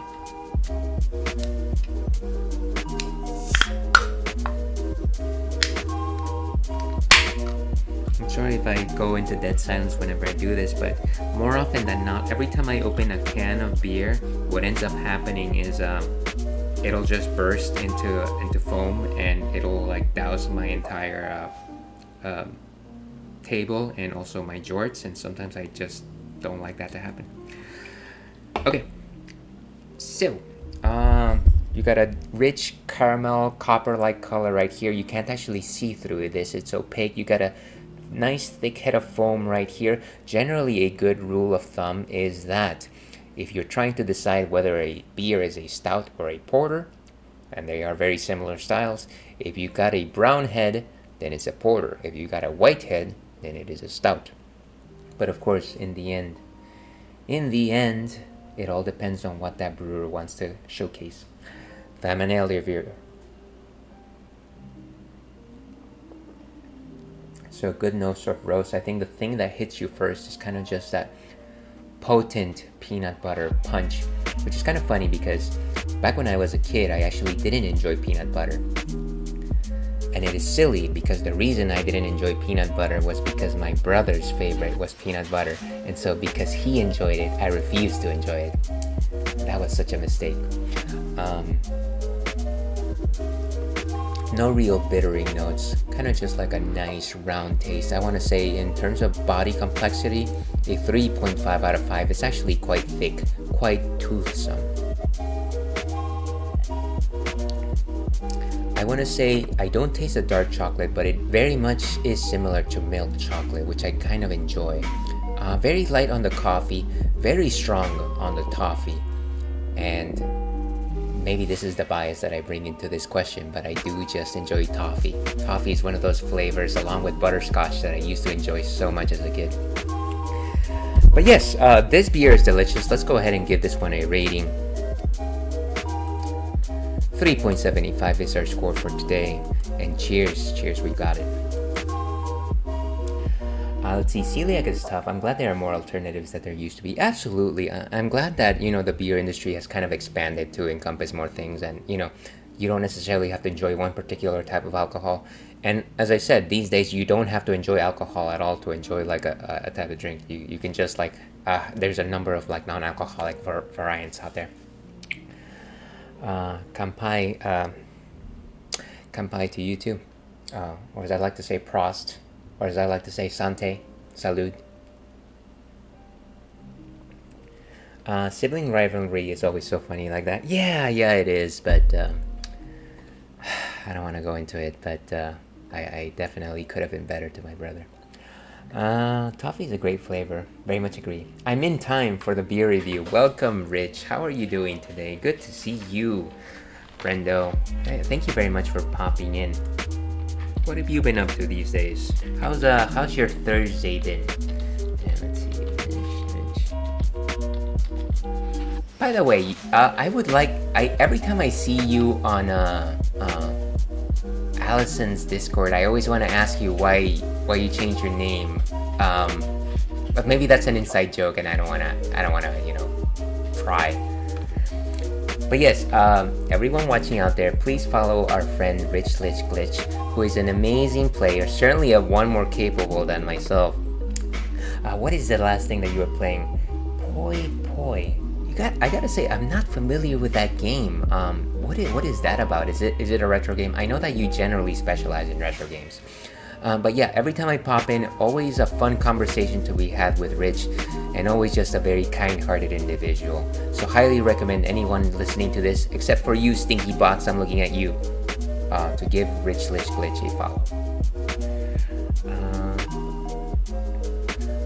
Hello.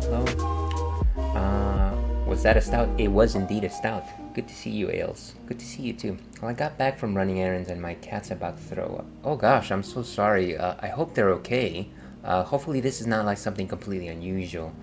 Ali changed it.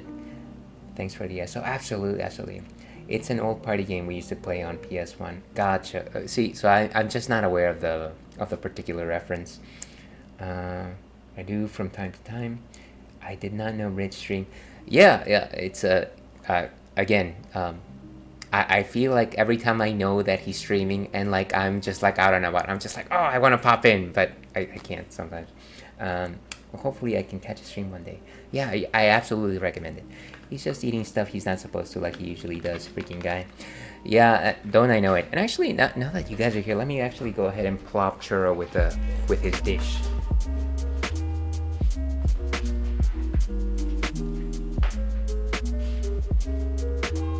Alright, I generally go and use this dish whenever he decides not to like pop into camera.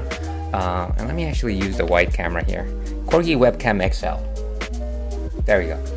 So that's what he's doing. We bought him this toy like last Christmas, and he has all these compartments for like treats that he has to like use his nose to actually get into, and so he'll probably take about half an hour to actually get to it.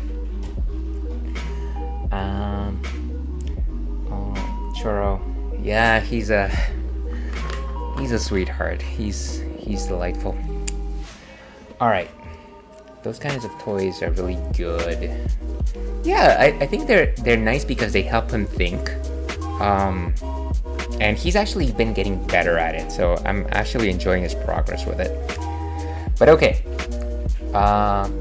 He's gonna stay in the corner over there. With that, let's go back to, I wanna say, it's probably not gonna be enough Final Fantasy VIII, but we'll try playing it some more.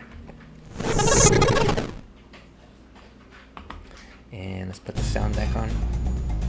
Oh my gosh, that's loud. Let me know if that's too loud. I feel like it's kind of loud. I'm gonna lower it just a bit. This is the Steam version. So actually this is the PlayStation 4 version that I'm currently playing. Where am I? Ho ho, not again! Dream? The cure is found. Sounds good. Yeah, I'm glad. For some reason, whenever I play this game, unlike other games, it's way too high. And I like to tell people, well, it's because Final Fantasy VIII just hits hard. And actually, that reminds me, Rich, I remember that you said that you might be thinking of streaming Final Fantasy VIII at some point. Did that ever happen? Did you ever start? Totally fine. I'm just asking. I'm just asking the questions here, as I say. Actually, I have a question. I was considering buying this on the Steam sale, but was told to get the original, not the remastered. How do you feel about that? I feel like all the games are at different volume levels. Started last week, I think. Cool. Have you already gone through this part? I feel like most people move faster through games than myself. In terms of my thoughts as to whether to get the remastered or the original, I want to say that the remaster has so many quality of life features and they haven't really changed the game too much. So if you're going to play it today, I almost feel like you might as well just go with a remaster. I also feel like the graphics are a little bit more smooth. This is very much a version where all they did was actually give the characters like a slight facelift, and then they added like a fast forward feature as well as a no enemies encounters feature, which makes the game ever so much more playable. Everything else actually remains the same, and they haven't added like anything new as far as I can tell. So those are my thoughts on the matter. Of course, purists might disagree, which is totally okay. Boom, boom, boom. Maybe let's stock some more sleeves, some scans. Drop that axe, wild boy.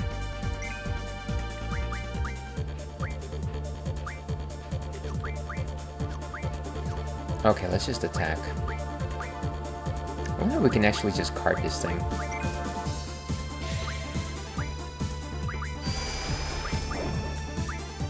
And I think you actually need to hit it first before you actually can have any success rate at carting. Let's see. Oh, the fast forward is nice. 20 messages were deleted by moderator. That's a lot of messages. Wait, what? Hold on a second. What happened there? I think the main was the issue of the backgrounds being banned, or because I had a dot in my post. There was a file that I needed in a particular folder, but good to know. Thank you. Sorry about that, Rich. It's so I obviously the only mod that I have is Streamlabs, so I'm assuming that maybe it thought that you posted a link or something like that. Maybe I should just I'm gonna make a note for myself to include you in like the save people list. But very much apologize for that. Feel free to try to repost anything that you want to post. Sorry about putting down your notes like that. Okay. Okay, thank you, Rich. No problem. Let me know if you run into issues. Okay. I thought it was a link. Will do. Appreciate it. It's okay. Yeah. Again, sorry about that. I really when I started streaming, I definitely like set up a couple of rules just to try to protect myself against ne'er-do-wells, but I feel like sometimes they're a bit too obtrusive for people that I very enjoy having here. So I should definitely look into that a bit more.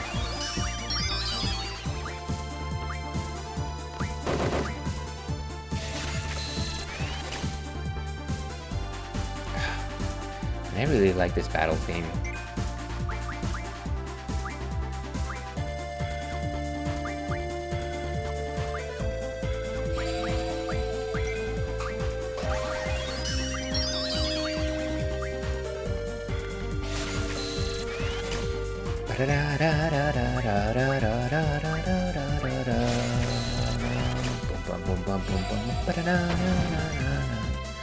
Okay, we gotta just fight. Down it goes.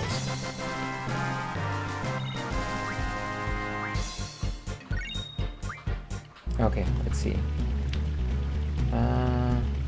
There's a program that launches the game that is very buggy. It'll stay in Japanese unless you add a config text file to that particular folder. Wow, I had no idea. Again, I'm just playing the PS4 version, so I probably missed that detail. This is the only place I get timed out. I am so sorry. Oh, God. It is a wonder you still pop in here, Rich. Very sorry about that. Both times on accident. Okay, maybe a good time to practice my Japanese. Tails has it out for you, Rich. You know what? There are many reasons why. There are many reasons to condemn me, but hopefully that is not one of those. Hey, aren't we here to fight a war, against the almighty Timber Army? Yeah, so why are we wasting our time messing with these animals? Well, you see, it's just that, don't tell me we're lost again. Anyway, we're going home. Delling City, here we come. Wait, Laguna! Alright, so that's a drop point. Let's see. Yeah, I've only played like 3 hours of this game, but I like it so far. I'm glad that you do. It really... I do feel like, for as many of the systems that it has that, they're intricate, they're complex, I do play this game for the storyline. And it is, some people describe it as a very YA storyline, but you know what? That's perfectly fine with me. Let's ride the car. By the way, Ails, thank you for popping in the other day while my buddy and I got drunk playing Ghosts and Goblins. We still couldn't get out of that 3rd level. Hey, you know what? You guys are great. I think you guys are doing an amazing job going through that game, which is like ridiculously hard. So I'm just impressed by the level of progress that you were making there. And you know what? Seinfeld references are like catnip to me. So that was a lot of fun. Chill, man, it's cool. Alright then, how's about a drink? Here's to that.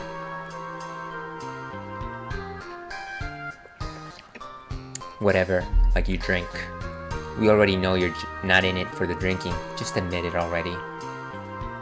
Yeah, just drink some juice like a weenie. And then gawk at the piano lady. Hey, don't call her the piano lady. That's it, forget it. I'm not going. We know you will. Oh no, all the cars are in the way, which means that we can't explore the rest of the city. Because this is a memory. It was so damn funny. That game is very mean. Yeah, you know what, I definitely admire you guys for like trying to beat the game. And again, you were making some solid progress as far as I could tell, so. Sir! We can go this way? Can we actually go back? My friend had to fill me in on that Latin quote. Oh, you mean the sixth emperor Tyrannus? Yeah, that's not necessarily something that you stumble upon in everyday life. Unless you roll with me, that is. Sir! It doesn't seem like we can actually cross beyond this guy. That's okay. We love the fountain though. Yup. Yeah. Let's see. What else in the city can we actually explore here? So, you know, I don't think there's anything really that we can miss. So we'll probably just have to make it to the cutscene and that's it.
Yeah, same honestly. I feel that. Yeah, yeah. So like I said, it's something that I learned and something that I learned to appreciate. So I think it's nice. My partner definitely doesn't care for it. But it doesn't matter that she doesn't appreciate it because she's extremely healthy. So it's okay. Let's go down.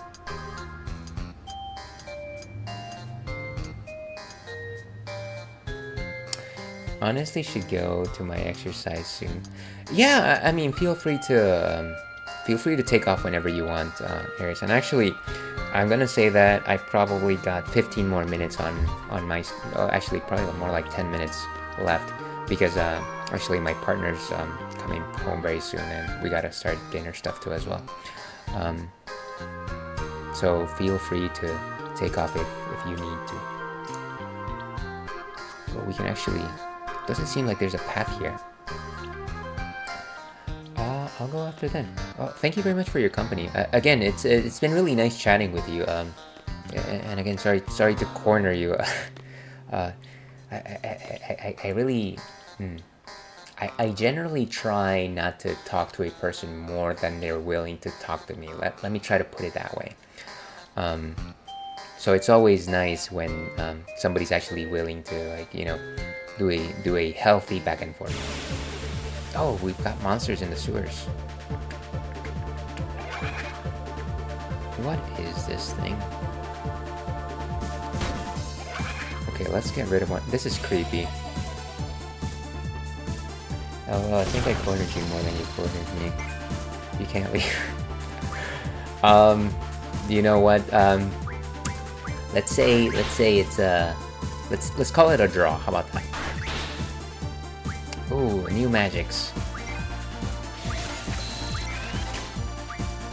Let's get rid of one of them. Ooh, lives. And boom. 50-50 cornering. Yeah, if we're talking about a room, that's like half the room on each side.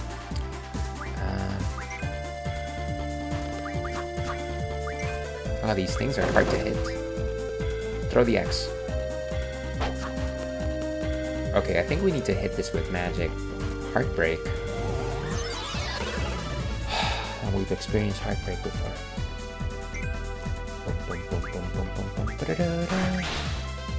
Let's hit it with magic, I guess.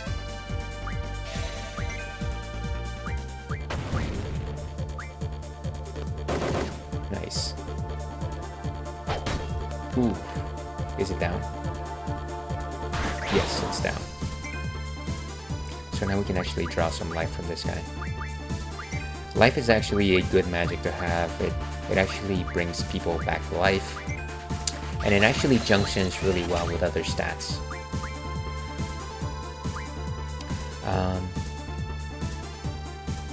By the by, what kind of if you don't mind me asking, feel free not to answer that, but what kind of exercise are you into? Stock. I myself do some strength training, very light strength training, and then I'll do boxercising or cardio boxing, and then I really like to do like cardio dance. I like to follow like YouTube channels that do like cardio dance.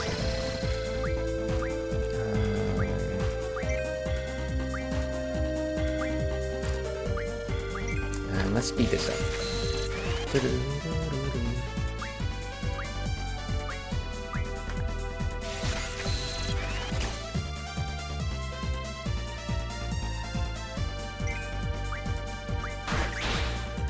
And let's keep stalking here.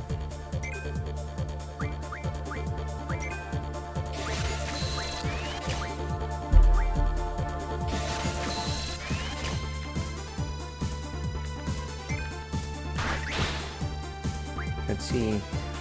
I go to yoga and spin class a couple times a week, but if I don't feel like doing that, I'll probably go to my apartment gym and use the treadmill and watch anime. That's a winning ticket right there. I like it. Spin class sounds like a lot of fun. I've never actually tried it myself, but that sounds like a good time. Strength training is so good, especially the older we get. Not that you're old. Oh, I definitely have lived for a very long time. And let me leave it at that. But yes, I agree with I agree with your thesis.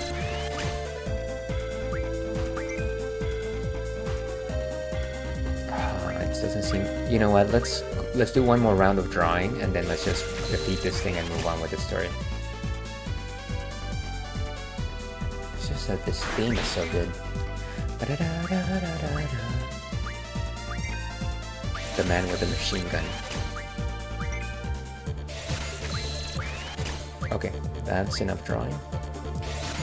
Sometimes it's easier to let someone else just tell me what to do, and it pushes me more than I would do by myself, I think.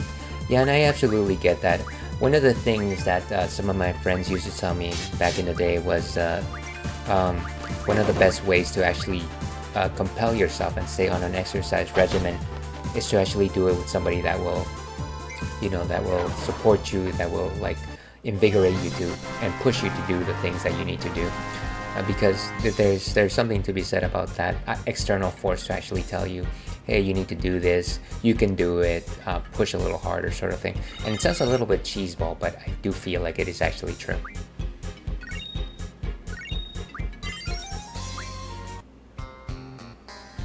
Okay, so there's no...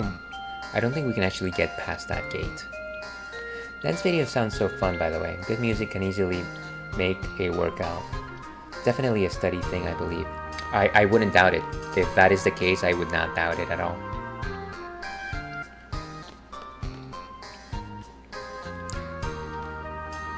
Yeah, I think most of the types of songs that so it's funny because I started out with like Just Dance as like an exercise, the game, of course.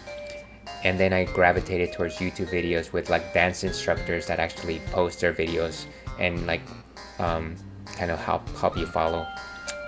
And I guess now that we're talking about it, really the thing that kind of like got me into it was kind of just like the fact that I did enjoy some like BTS music.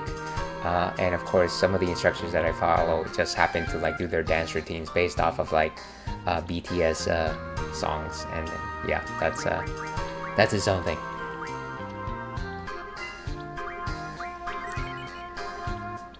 Let's see. When I first started streaming on Twitch, I played Beat Saber. Hey, that's really cool. I've always wanted to play Beat Saber, but I've never had the setup for it. If you've heard of that, it's a good workout too. Yeah, absolutely. I don't disagree. It certainly is a lot of rhythm and a lot of like action. You know what? Actually, I don't want to move on with the story since we're gonna go hit a very important scene soon, and I feel like if I have to cut in the next 5 minutes, it probably is not a good idea to move on. So we're just gonna grind a little bit while we're waiting. Let's see.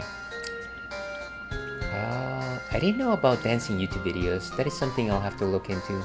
I enjoy Just Dance. Yeah, I mean, I'll be happy to send you the channel that I mostly do dance workouts to. If you're ever interested into looking at that, if you're actually interested, and if you're not, that's totally cool too. And boom. See, I think you could set it up if you wanted to. Yeah, I probably need a bit more hardware on this, on the Ales and Fails studio over here, but that sounds like a lot of fun actually.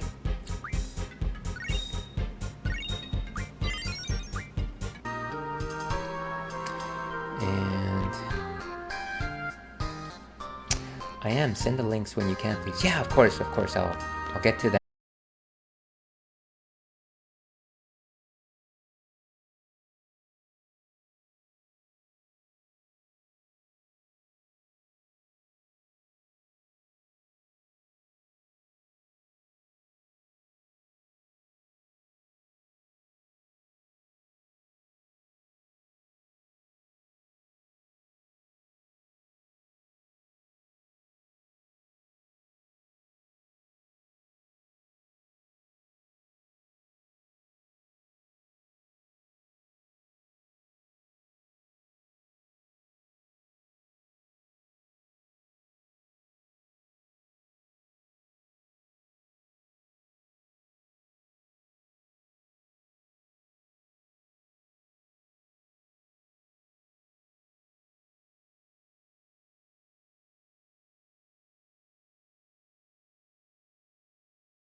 There's one boxing VR game too, I believe.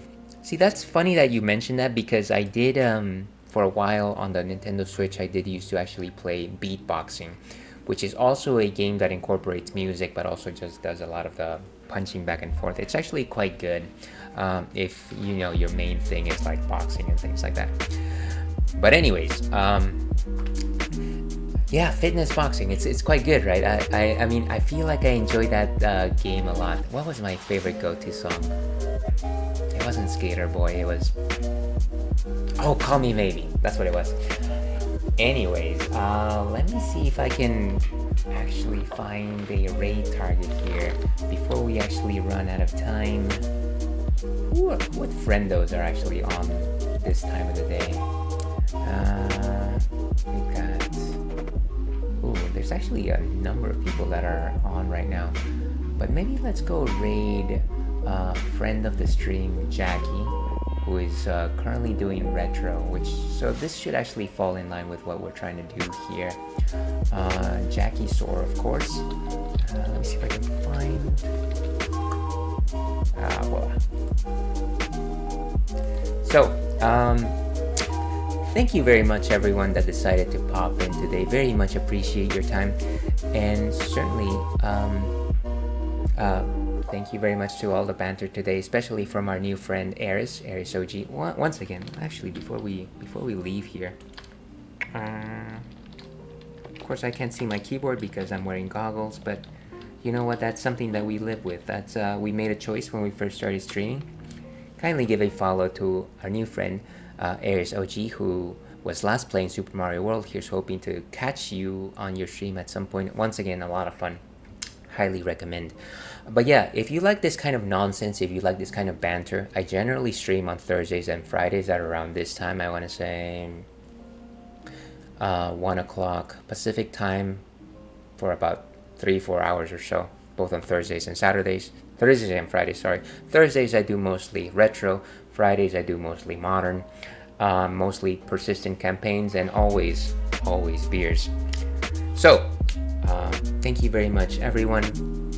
Here's hoping that you have an amazing rest of your day, and if I don't see you anytime soon, have a wonderful rest of your weekend. Where's my buttons?